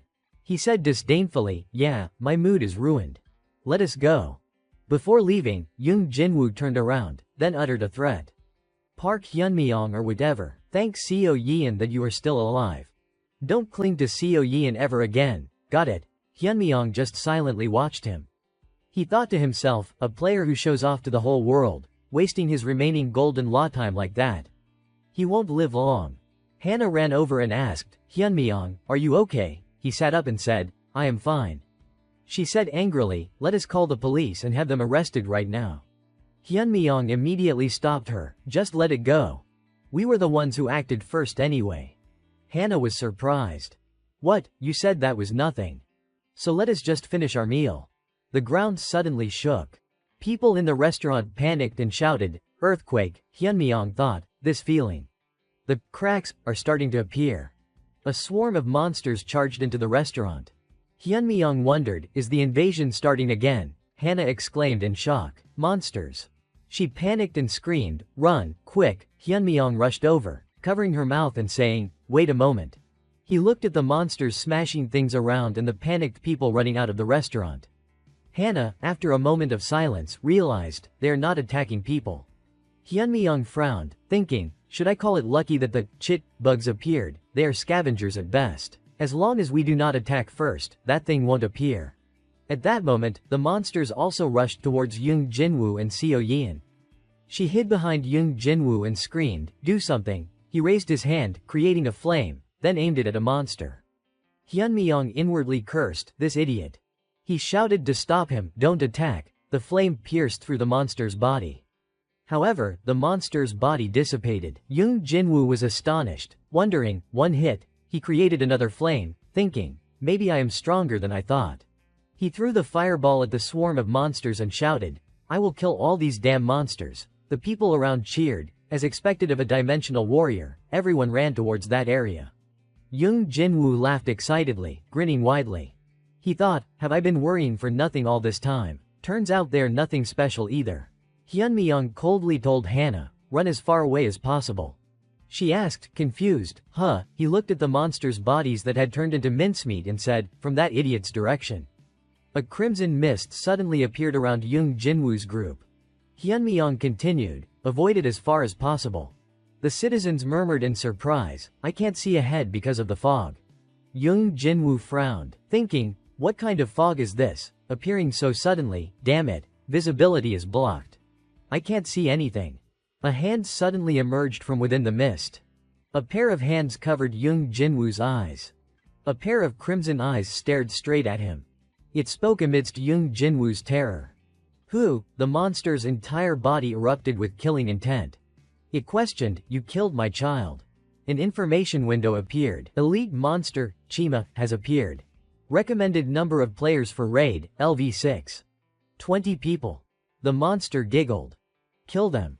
A black mist enveloped Jin Wu's entire body. It continued to laugh loudly.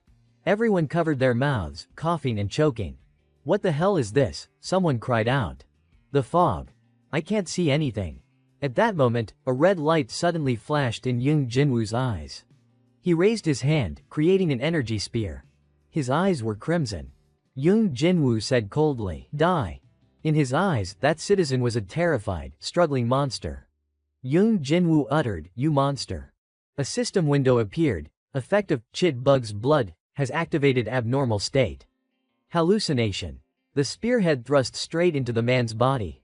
He screamed in terror, why are you doing this? Bright red liquid immediately splattered everywhere. Just before Jin Wu's spear touched the man, Hyunmyeong appeared before him. Hyunmyeong directly severed the arm holding the spear. Jin Wu stared wide-eyed at his own wound. Hyunmyeong stepped forward, ignoring Jin Wu's cry of pain, and spoke. If I could avoid it, I really did not want to get involved. But you should not cross the line. The black mist swirled around him. Hyunmyeong said calmly, come out. Wriggling bugs were crawling everywhere. They gathered in one spot. The elite monster immediately laughed. It appeared before Hyunmyeong and praised, not bad. It stared at Hyunmyeong, then laughed loudly. There is a human here who looks quite tasty. The system appeared, elite monster, Chima Ba. Hyunmyeong silently frowned. Inside the red mist, Hannah called out in panic, Hyunmyeong, where are you? Hyunmyeong, she suddenly heard footsteps. Hannah called out loudly again, Hyunmyeong, she mumbled in confusion, Hyunmyeong. Inside the mist, Hyunmyeong kept moving around, dodging the monster's attacks while counter-attacking. Hyunmyeong thought, luckily, the Chima Ba's mist has blocked their sight. It gave me a chance to transform. But just because I have transformed does not mean this is an easy fight. He frowned, thinking, if I did not know its attack patterns beforehand. Hyunmyeong frowned, looking at the monster's body, and thought to himself. I would be mincemeat by now. The monster roared in astonishment. Strange. Your physical stats clearly are not that high. How can you dodge all my attacks? It looked towards Hyunmyeong, who was charging, and loudly questioned. You move as if you already know my attacks. He gritted his teeth and ran towards it. The monster's body transformed. It sneered loudly, useless. Hyunmyeong jumped high, swinging his sword to sever a series of the monster's tentacles. He landed on the ground. Hyunmyeong thought, after Chima Ba's dodge sequence comes. He gritted his teeth and spun around. A rain of strange liquid struck him directly. Hyunmyeong thought, blood spit. He quickly grabbed a nearby table. Hyunmyeong used it to block all the liquid rain and thought, if that stuff touches me, I will get an abnormal status. The moment the rain stopped, Hyunmyeong sliced the table into pieces and charged at the monster. A tentacle suddenly attacked him. Hyunmyeong tilted his head to dodge. The tentacle retracted. The monster said admiringly, I did not expect you to remember even that move. It did not spare its praise. Amazing. Your dodging skills are extraordinary. The monster confidently declared, but what is the point, if your attacks can't reach me? Hyunmyeong spoke up. Don't worry. He took out a stone and said, I will pierce your head soon. The system appeared, used the talisman, Tear of the Fairy Queen. His feet were enveloped by a pair of boots.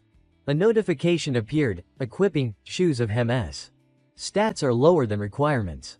Tear of the Fairy Queen significantly reduces the equipment requirement for Shoes of Hermes. A set of armor enveloped his body. The system appeared again, equipped, Michella's armor. Equipped, Michella's helm. Hyunmyeong gripped his sword and took a defensive stance. The system reported, activated Michella set attribute. Sky Dragon Seal. Activated, Shoes of Hermes attribute. Acceleration. Hyunmyeong thought, luckily, I bought these at the secret auction beforehand. And sorry about this, Hudson. If I could avoid it, I really did not want to use the Tear of the Fairy Queen. An attribute window appeared, Shoes of Hermes, Wind Swiftness. Shoes modeled after the feet of Hermes, the wind god. Rumored to be from the Temple of Wind. The wearer can run as fast as the wind but cannot enter the Temple of Wind while equipped. Requires all stats of 40 or higher. The talisman, Tear of the Fairy Queen, reduces all stat requirements by 20%. Agility +3. Activates, acceleration. Hyunmyeong quickly charged towards the monster. He thought, even so, I will keep my promise. No matter what happens. The system notified, used the talisman, Tear of the Fairy Queen. A tentacle stabbed straight towards him. Hyunmyeong's eyes widened in surprise. He immediately retreated, avoiding the attack. Hyunmyeong stomped the ground. Cracks immediately appeared. He launched himself straight at the monster. He frowned tightly, staring at it. He flew behind the monster. Hyunmyeong raised his sword. The monster warily turned around. It roared, you bastard. A series of spikes on its back immediately shot straight at Hyunmyeong. He swung his sword, knocking the spikes away. Hyunmyeong slashed straight down, cleaving through a large spike. He looked up, glaring at the monster. A series of tentacles it controlled focused their attack on Hyunmyeong. A tentacle sent Hyunmyeong flying. He gritted his teeth. The pressure from the blow made him cough up blood. His entire body was pushed far back. From behind him, the armor suddenly sprouted something jet black. The system displayed the Michella set attribute. A pair of dragon wings grew from the armor. The system notified, activated, Sky Dragon Seal. The monster opened its maw and roared. You still have tricks up your sleeve. It shot a stream of black mist towards him. It yelled, you cowardly rat-like bastard. Hyunmyeong flew high, dodging the mist stream. He frowned, thinking, this is Chima Ba's final attack sequence. He continuously flew around, dodging, and told himself, as long as I endure this attack. The mist could not get anywhere near Hyunmyeong's body. The monster growled, no way you could remember even this move. It shot a crimson energy orb at Hyunmyeong. It cursed, die, you little mouse. The energy stream immediately enveloped Hyunmyeong's body. The system appeared, resonance effect of Sky Dragon Seal, and acceleration, activated. Fierce wind, activated. The wings stirred up a gust of wind, instantly dispersing the energy stream. The monster's eyes widened in astonishment. You used wind to disperse my poison. Hyunmyeong panted from exhaustion while thinking. Chima Ba has 4 attack sequences: Dodge, Blood Spit, Spike Shot, and Poison Mist. After using all sequences for a brief moment, he thought, Chima Ba will enter a confused state. Hyunmyeong looked at the monster and recalled, while confused, Chima Ba is incapacitated. However, once the confused state ends, the next cycle begins with enhanced moves. He tightened his grip on the sword and charged at the monster with all his speed. Hyunmyeong thought, therefore, this is the only chance to win. The monster panicked and roared, "Wait!" Hyunmyeong charged. Sword light flashed. He plunged the sword into its head and said, "I told you."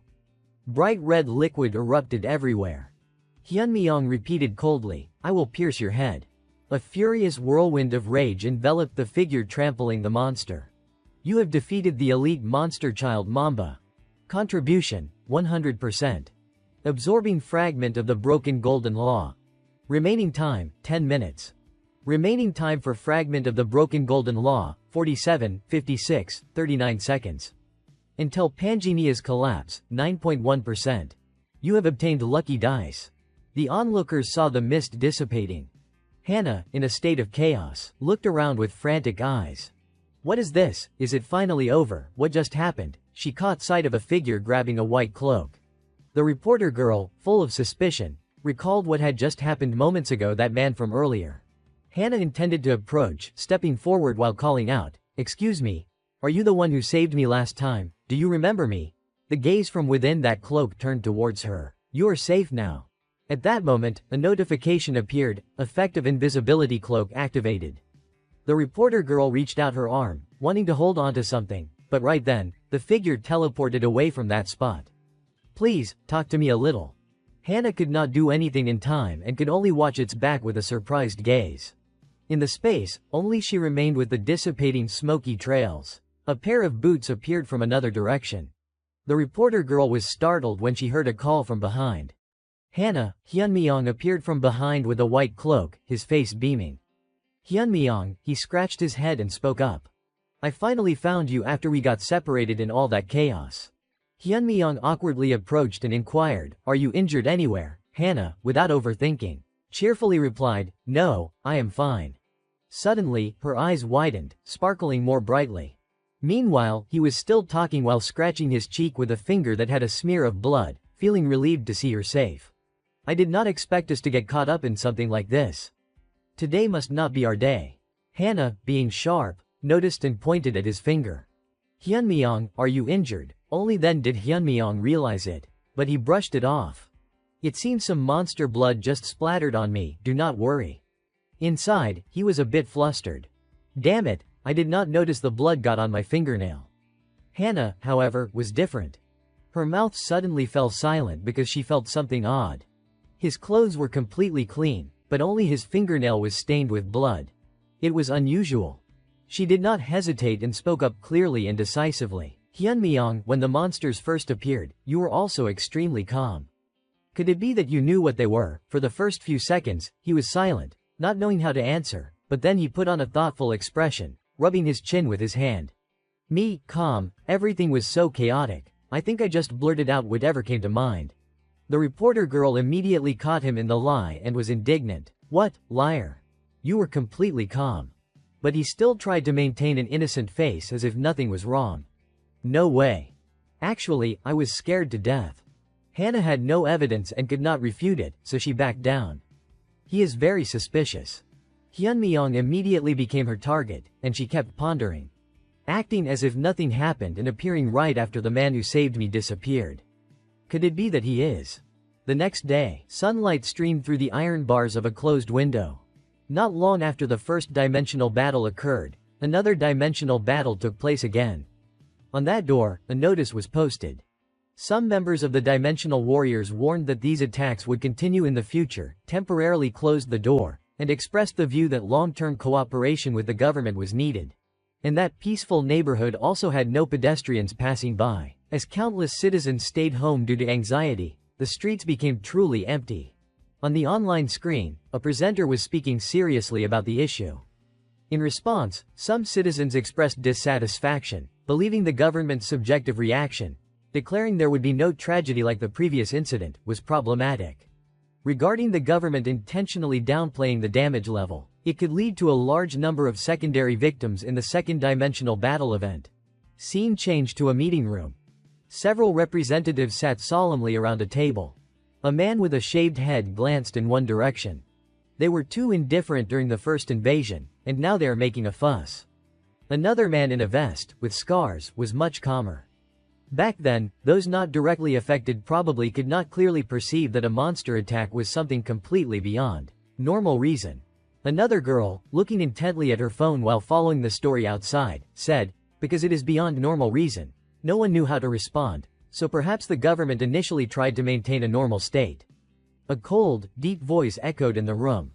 But with this incident, everyone must have realized that an invasion can happen over and over again. And right at that moment, a young man who looked talented and youthful wore a blue hoodie. This is the perfect time for us to announce the launch of our alliance. His real identity was the leader of the Player Alliance, Hero of the North Tuo. His voice was still dominating the meeting. Other alliances are probably thinking the same, so we need to recruit talent quickly. From the girl looking at her phone, an opinion was also voiced. We are checking the recording footage you mentioned earlier. A sword being thrust hard into flesh, causing blood to splatter. It is from a clip, so it is hard to see clearly. But if he really killed Child Mamba alone, this man could be Randolph, who took first place in the new main quest. Everyone's eyes turned towards a man sitting at the end of the row who had been silent until now and spoke up. But did not they say Randolph just completed main quest 2? If so, he is at most level 4 or 5. How could he equip the shoes of Hems? A hand gently stroked the armrest of the chair that had been under pressure for a long time. It is very likely he used some kind of talisman. Let us skip those details. He is definitely the person we need. The face of the round-faced man glanced over and listened attentively. And after the phantom disappeared, this man appeared. We can't be sure, but it is highly probable that Randolph is the phantom. Tuo lowered his eyebrows, his expression serious. We can't trust other player alliances. No matter what happens, we must draw him to our side. A voice that seemed to pierce the head made a man's face turn pale, intending to prevent the upcoming crack. At that moment, Hyunmyeong sat with folded arms, his gaze also serious. So, you mean you already used the tear of the Fairy Queen? The man who had just slammed the table and shouted, loudly asked. Hyunmyeong did not hesitate and calmly stated, yes. Hudson moved closer, speaking rapidly into his face. Why did you do that? Weren't you planning to give it to me? Hyunmyeong did not back down and remained firmly committed to his decision. I said I would help you. I never said I would give you the tear of the Fairy Queen. Hearing that, he paused slightly. What? Hyunmyeong looked directly at him, his words not showing any worry. You do not need a few talismans to achieve your goal. I am just removing it so you do not cling to that meaningless hope. And inside, he already had an intention. No way I would admit I used it because I needed it to defeat Child Mamba. Hudson looked at him angrily, wanting to probe. So you mean there is another way? Hyunmyeong looked at that face and teased him. Your face is full of doubt. I am hurt. Hearing this, he became even more irritated. How can I trust you right now? Hyunmyeong smiled slightly and crossed his arms. Follow me. I will give you a reason to trust me. Slow footsteps in the darkness. Now, the three of them were walking into a dim area with only faint lights above. Arcana, the Golden City, underground sewer dungeon. Hyunmyeong looked back and explained. The place I am taking you to is the sewers. Hearing this, Hudson, though following, was still puzzled. Why are we coming to a place like this? Hyunmyeong confidently smiled and stated the plan to wash away his doubts. Also, before going there to fulfill your wish, I want to create a teleport point in Arcana. A thick, old-looking book with an appearance that seemed to have magic circles. The teleportation book one got from Dramit. It is really convenient, but it is quite annoying that I have to increase the exploration rate every time. The system had mentioned this book. Teleportation book, a magic book that teleports you to a previously explored location. Incantation time, 30 seconds. Usable once per day. Registered teleport point, Desert Holy Domain. And knowing that, he had intended in his mind to explore all of Arcana. But with the time we have, that is impossible, so I will settle for the sewer dungeon. Now, after walking a considerable distance, Hudson suddenly stopped and exclaimed loudly, wait, are we really planning to explore the sewer dungeon with just the three of us? It is too dangerous. He was worried about something and urgently informed them. The worms that live here are monsters. It is a dungeon raid boss. You need at least 6 level 8 players to dare try it. His footsteps stopped at the edge of a chasm. Hyunmyeong boldly smiled towards the two, even though he already saw 2 crimson eyes ahead. I know a giant rat with 2 crimson eyes and a drooling mouth. The dungeon raid boss monster. Mutant sewer rat has appeared. Recommended raid party, LV8. 6 people. The pitch-black eyes of the monster flashed with a spark of light. Its wide, multi-toed foot stomped the ground, causing it to crack. A surge of green energy blasted towards them. Each of the 3 had different expressions as they saw the energy slashes passing right over their heads. Hudson was anxious and somewhat intimidated each time he saw the rat monster, a monster that used speed as its attack weapon. Normally, the basic tactic is for 6 people to form a full party, corner it, and hunt it. But we came in here without any preparation. That rat used its sharp gaze and charged with rapid speed. He thought, what the hell, doing such a reckless thing? Hyunmyeong remained very calm, turning around and lightly reminding Isabella. Isabella did not need a verbal reply. Her face darkened, and she quickly charged towards the rat in the 10 of the clock direction. Its eyes widened upon seeing her icy cold face. Hyunmyeong did not need to lift a hand, just watched as the rat was beaten to a pulp. If you grasp its pattern, its speed does not matter. In front, Isabella focused intently, aiming for the rat.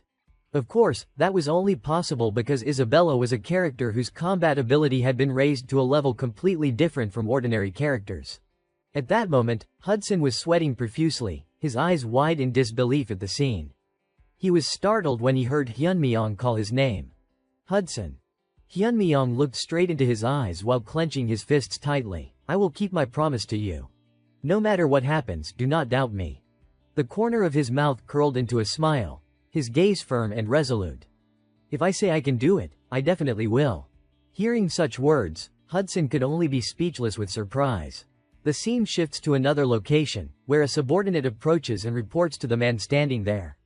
Captain, I have checked the entire surrounding area, but there is absolutely no trace. It seems even the people in the building at the time were completely unaware.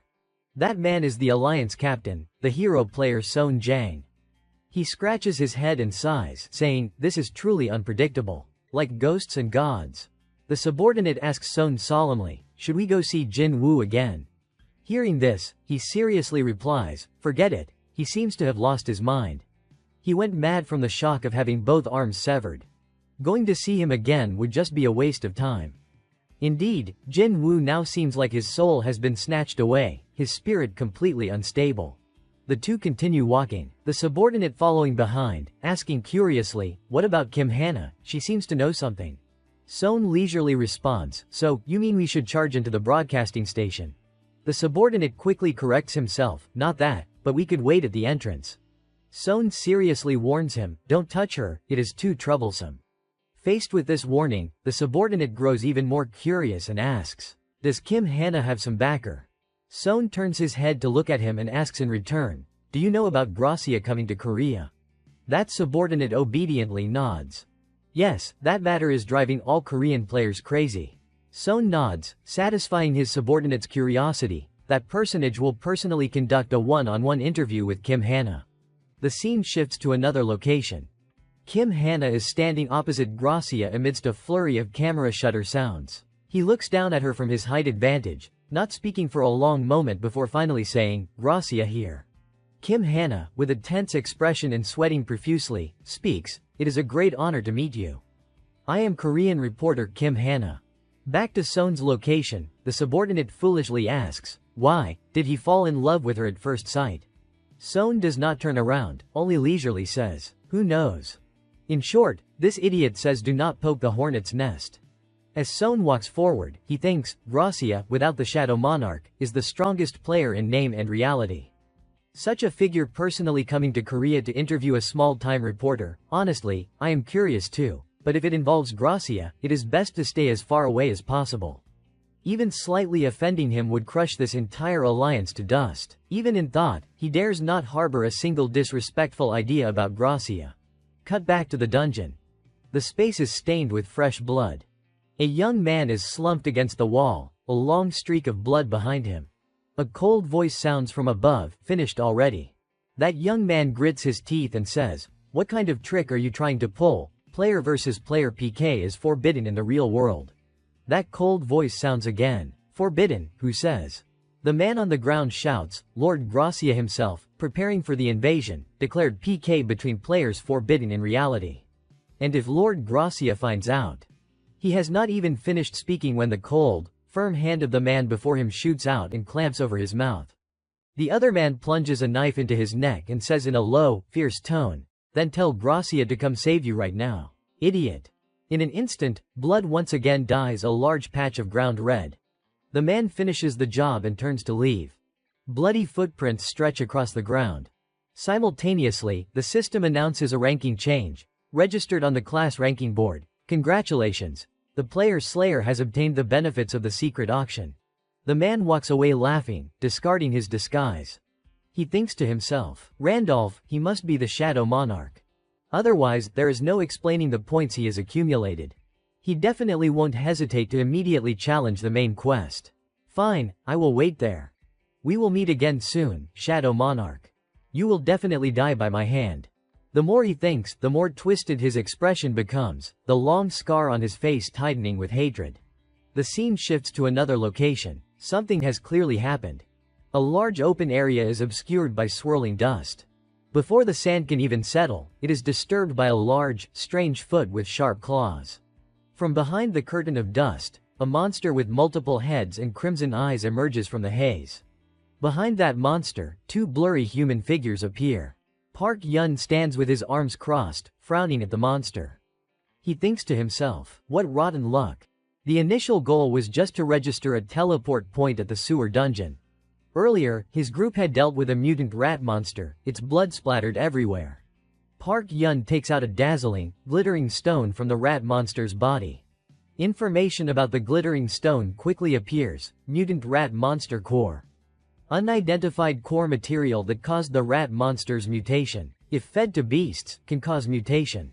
Occasionally used as material for special tools or equipment with hidden properties. Possessed by the Beast Lord for strengthening beast souls. Looking at the stone's info, he can't help but marvel inwardly, never expected to find evolution material for the water dragon. Thanks to this, we will arrive sooner than planned. After pondering for a moment, he turns to ask the man opposite him, Hudson, have you settled the casino properly? The man, asked this, immediately replies, yes, I have handled everything as you instructed. He lowers his head, his voice steady, though it is a pity about the casino, if I have to leave for a long time, it can't be helped. Compared to marriage with Serengeti, that is nothing. Besides, without me there, the surrounding scum would not leave the casino alone anyway. More importantly, I have decided to trust and follow the Fate Weaver. Saying this, a trace of emotion flashes in the depths of his eyes. Hudson ponders silently, and above all, the girl named Isabella hunted the mutant rat monster alone, quite formidable. But this person's actions are as if he foresaw everything. He must be an extraordinary person. If I miss this chance, who knows when I will have another such opportunity. Yun quirks the corner of his mouth, gives a faint smile, and then says, is that so, then there is no need to worry about money anymore. Inwardly, he commends, good thinking. Now we can focus wholeheartedly on leveling up and walking the path of the Fate Weaver. Isabella, sitting to the side, thoughtfully reminds, I can hear your thoughts, you know. Hudson breaks out in a cold sweat and hesitantly asks, so, where are we going?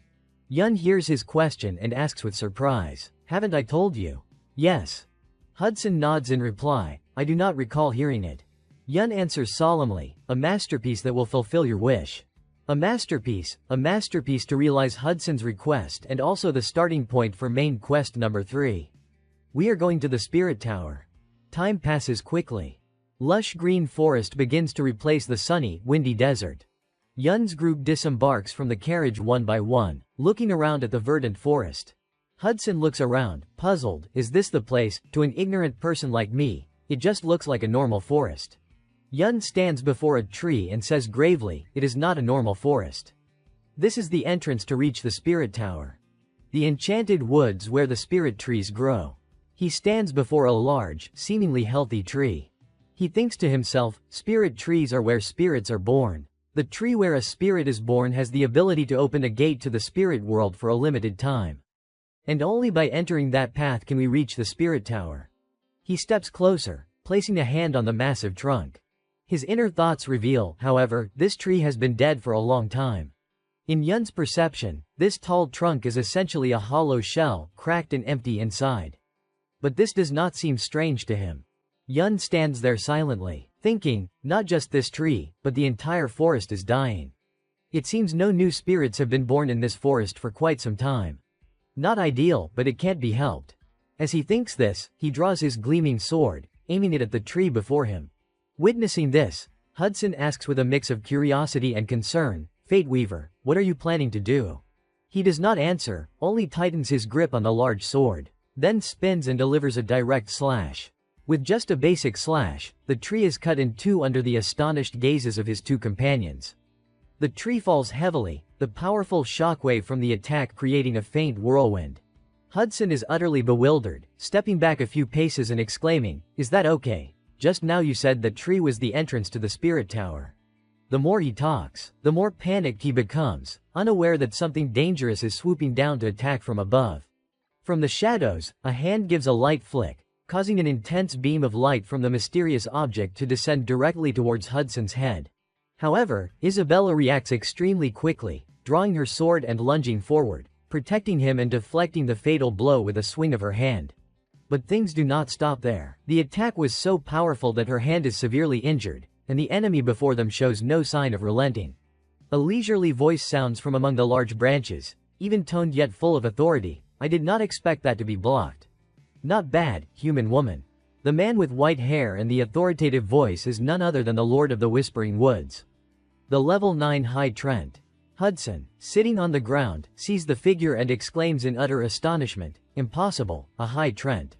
The High Trent standing above says in a stern tone, "I thought you were merely lost travelers, so I generously opened a path for you to pass through the forest.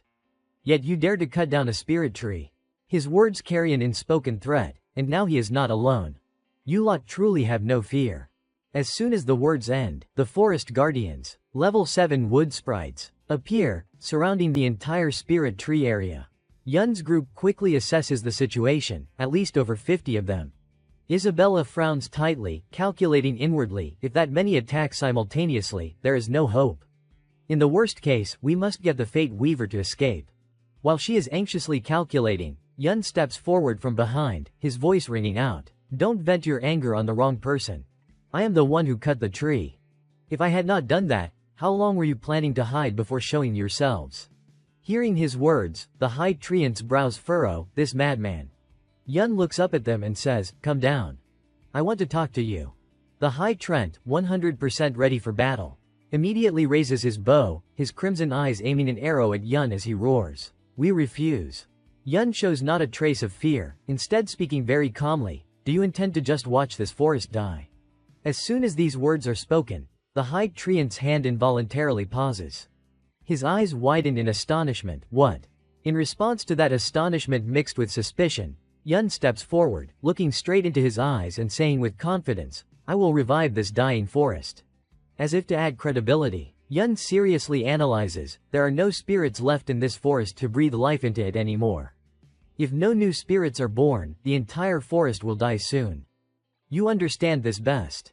Open the gate to the spirit tower. I will give this forest a spirit. Hearing this, the High Trent frowns and retorts, "Nonsense. Even if we open the gate, the spirit tower is a place only the chosen can enter."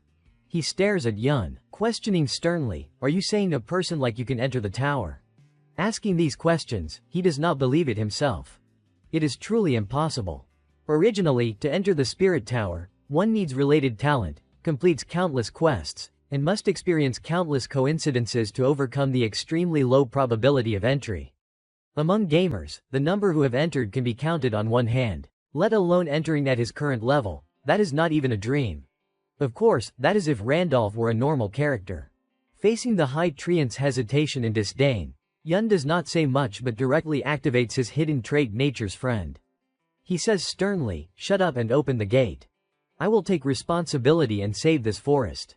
The High Trent, facing Yunmyang's confidence, also hesitates slightly and asks, "You say you will save this forest? The other forest guardian spirits are not as easy to talk to." They roar fiercely, kill him, destroy the wood sprite, death to him, death, shoot him. Hudson and Isabella stand amidst the growls, unable to suppress their unease. The clamor does not stop, echoing throughout the spirit forest. Death to him, kill him. Suddenly, a large hand is raised high along with a command, cease. The other spirits, hearing this, freeze in place, not understanding what their leader intends. The high trent no longer stands still but jumps directly down from the high branch. He walks up to Unmasking, stares at him for a moment, and then finally speaks those words. You must keep them. Having the high trent place his trust in him, Unmasking does not waver. He smirks and replies, don't worry, because I always keep my promises.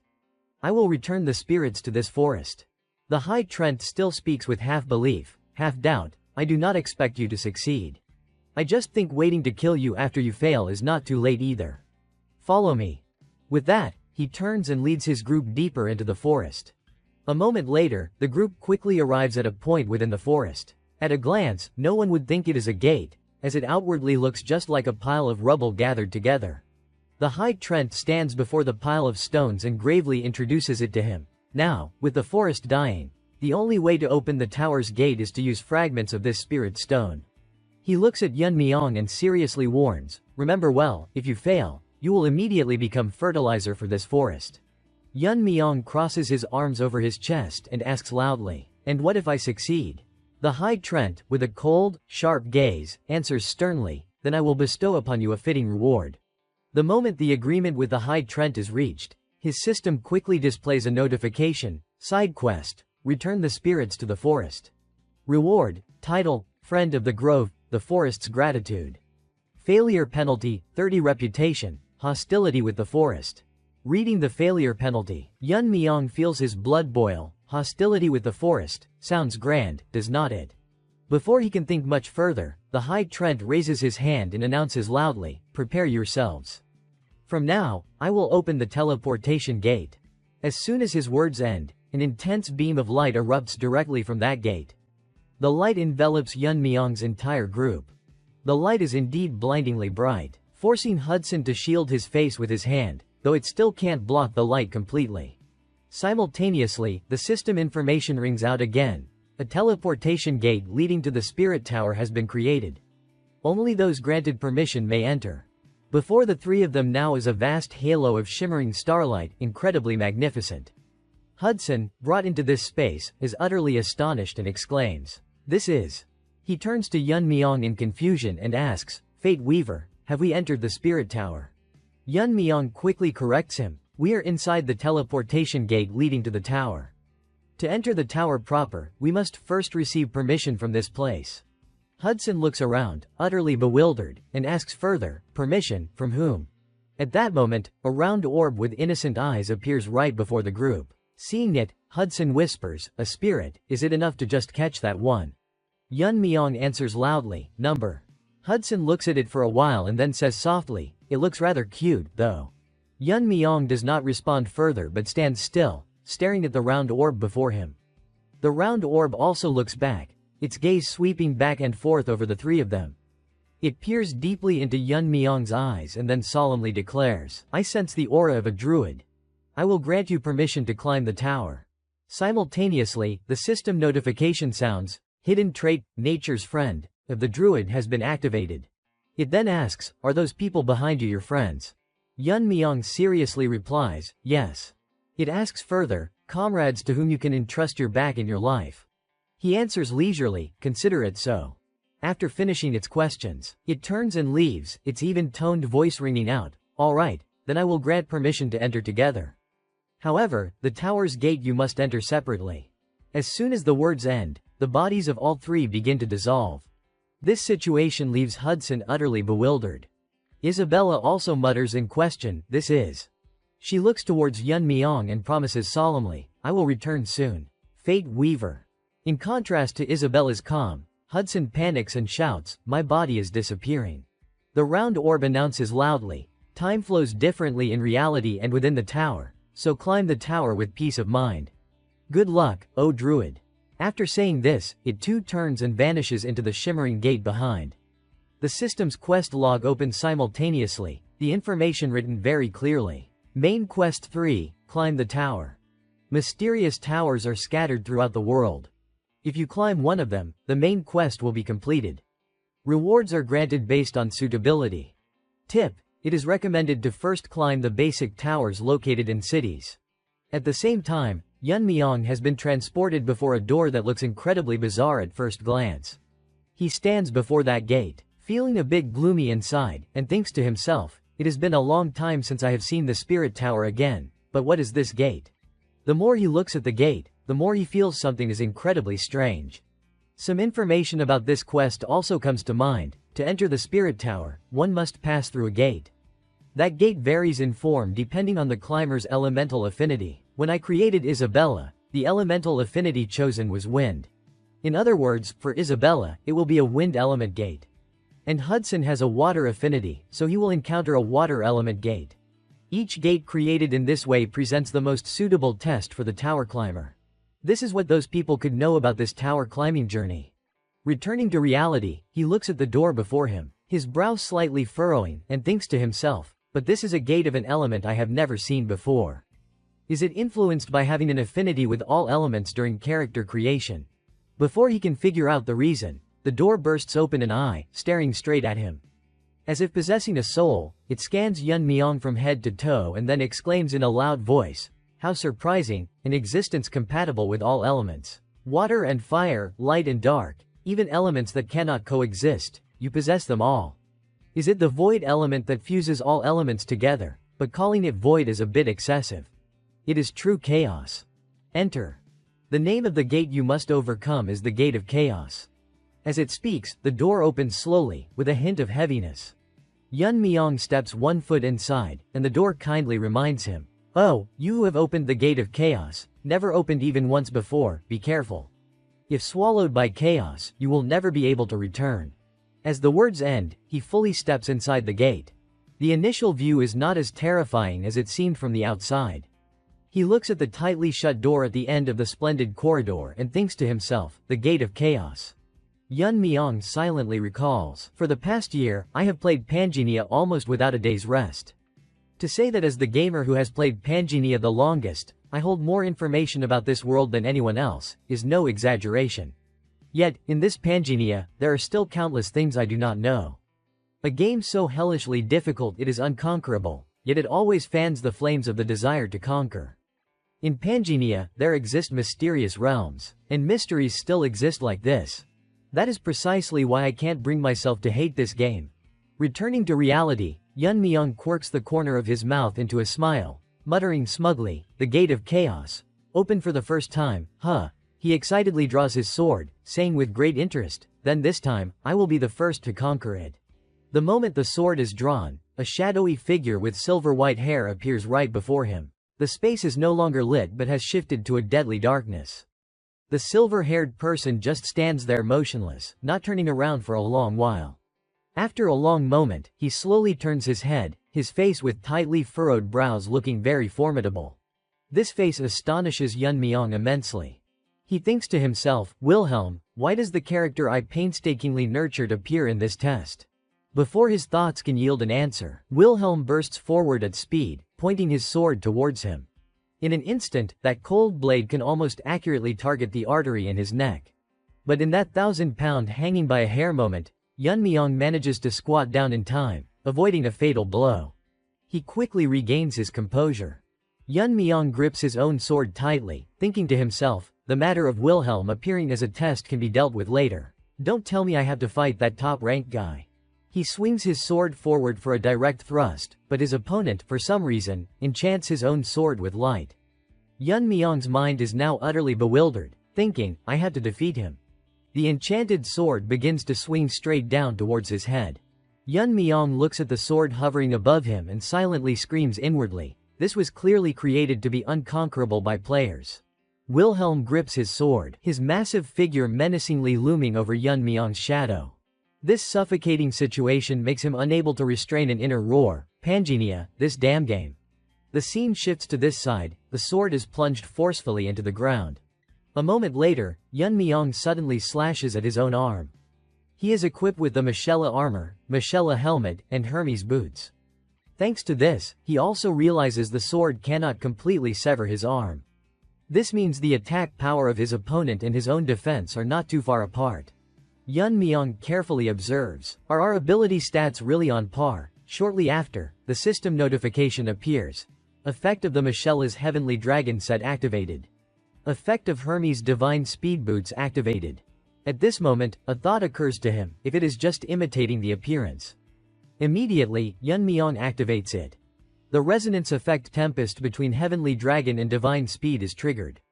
At this moment, the burden in his heart can also be let go. There is no reason to fear. That guy, after being knocked far away, collides heavily and creates a large explosion. As the dust gradually clears, his arrogant face is revealed. A moment later, the silver-haired man frowns slightly. Yun Myung, holding his sword, charges straight down from above towards him. The silver-haired man quickly stands up and gently tilts his head to one side. Only now does he finally move his lips to question, here to reclaim past glory. Struck in his sore spot, Yun Myung can't help but freeze. Noticing this, the silver-haired man attacks. Is that feasible? Yun Myung does not answer, merely extends his arm. The next second, he grabs the man's head. What nonsense are you pulling? The silver-haired man widens his eyes and turns to counterattack, but Yun Myung angrily finishes him off. That damn fake. His head is now separated from his body, rolling on the ground. Now, Yun Myung takes out a potion, using one health potion after another. The next second, without hesitation, he drinks it, and the wounds from earlier recover. He gently wipes away the droplets still clinging to his chin and sighs. Lucky I used Hudson's money to buy health potions. A while later, other copies appear again, their eyes glaring at Yun Myung full of hatred. Facing this situation, he feels even more fortunate. If I had not brought them, I would probably regret it to death. Cut to the real world, the Red Building. In a luxurious room, a voice rings out, let us conclude the interview here. Kim Hannah bows her head and says in a low voice, thank you for coming all this way. Gracia politely replies, not at all. He frowns slightly, since the interview is over. I have a private question I would like to ask reporter offer the jot. Please turn off the recording. Hearing this, Kim Hannah can't help but feel a bit surprised, ask me. Gracia says seriously, yes, just a simple question. Now, recalling as he asks, the man who appeared in the exclusive report written by reporter Kim Hannah. The man riding the monster's back. Who is he? Before that man appeared, we thought everyone was dead. Around 2 p.m. today, a giant unidentified creature, a giant mantis, appeared in the city center, causing dozens of citizen casualties, creating an unprecedented situation. At that very moment, the appearance of a man riding a monster that tore through the sky caused the scene to fall into momentary silence. Witness present at the scene stated. Reported by Kim Hannah. Gracia's eyes show clear curiosity as he says this, tell me about that man. Everything you saw that day, not missing a single detail. Cut back to the in-game world. The scene now looks very gruesome. At this moment, a cold gust blows. Yun Myung stands at the center of the battlefield. At this moment, his body is also exhausted. Yun Myung's eyes show clear fatigue, his breathing ragged. How much time has passed? Seems like I have faced no less than 100 of them. Quite tiring. Thinking this, he immediately drinks a recovery potion. The fortunate thing is they are no longer being summoned, and there is no sign of a way up. Perhaps this is the highest floor already. A moment later, Yun Myung forcefully throws the empty potion vial to the ground. Now there are no more health potions left. Hope this means I have passed the trial. A while later, the corpses on the ground begin to dissolve. Witnessing this scene, he can't help but startle in alarm. Now they turn into shadows, then fly swirling above Yun Myung's head. Chaos power has no effect. What are you? Exactly, not human, a druid, ah, right. Never expected anyone to climb all the way up here. With one look, he recognizes them, chaos spirits. Your appearance means I have conquered the chaos tower. Hearing this, it smirks, conquered. They laugh loudly and continue flying around Yun Myung. The chaos spirit utters mocking words. How laughable. Do you think someone like you can conquer this tower? As soon as the words end, the wall before him gradually opens. The tower's trial has not even begun yet. A blinding light prevents him from seeing what is on the other side. What lies beyond is the start of the real trial. It leans close to Yun Myung's ear and whispers, just getting here has left you battered and broken. Do you think you can pass? That thing was not originally created to be overcome. At this moment, the scene beyond the room is also revealed in its narration. Beyond are hundreds of the chaos phantoms you just faced, their numbers reaching the thousands, waiting. The chaos spirit laughs cunningly. Give up. You absolutely cannot conquer this tower. However, immediately after, its expression changes, eyes widening. They frantically try to stop him. Hey, where are you going? You idiot, do you want to die? If you give up here, I will make a special exception and form a contract with you. You, form a contract with me. You will have a chaos spirit trying to persuade Unmasking as effectively as possessing one. Why, form a contract with me? I will tell you the location of a world-unique piece of equipment. What about skills? I will give you the highest tier chaos system skill. According to his memory, the spirit tower determines the reward based on the gate entered. Passing through a fire gate yields a fire spirit token. A wind gate yields a wind spirit token. These tokens can be incubated to form a contract with a spirit of the corresponding attribute. The gate he entered is the Gate of Chaos, opened for the first time in Panginia. He thought he would receive a chaos spirit token as a reward. Unmasking seems to have grasped the situation. Spirit tokens are rare to begin with, and this is the first time one's been obtained, so the chaos spirit token must be a top-tier reward. Yet, before even passing the trial, they are eagerly seeking to form a contract first. The more he thinks, the more determined he becomes. If that is the case, then beyond, there probably exists a reward even more valuable than the chaos spirit token. Now they can't help but yell. A foolish choice, turn back, this is your last chance. Only now does Unmasking stop and question. Earlier you said there are many of the ones I faced back there, right? It confirms again, yes. Don't tell me you plan to face thousands of those phantoms. He speaks as he continues walking. It will definitely be difficult because I used up all my health potions fighting the ones here. But thanks to that, I have memorized their patterns to the point of nausea. Hearing this, the chaos spirit is slightly stunned. What? Unmasking says haltingly, now I do not need health potions anymore. Saying this, he turns back with a confident smile. I just need to repeat the patterns I have memorized from earlier thousands of times. If doing that lets me pass, then there is no reason to refuse. His words leave it dumbfounded for a moment. A second later, the chaos spirit laughs excitedly. Never expected a challenge based on such an absurd reason. Now, Unmasking has also stepped through the door. Truly an idiot after my own heart. After stepping inside, he personally witnesses the space covered in a shimmering golden color. Unmasking looks around suspiciously.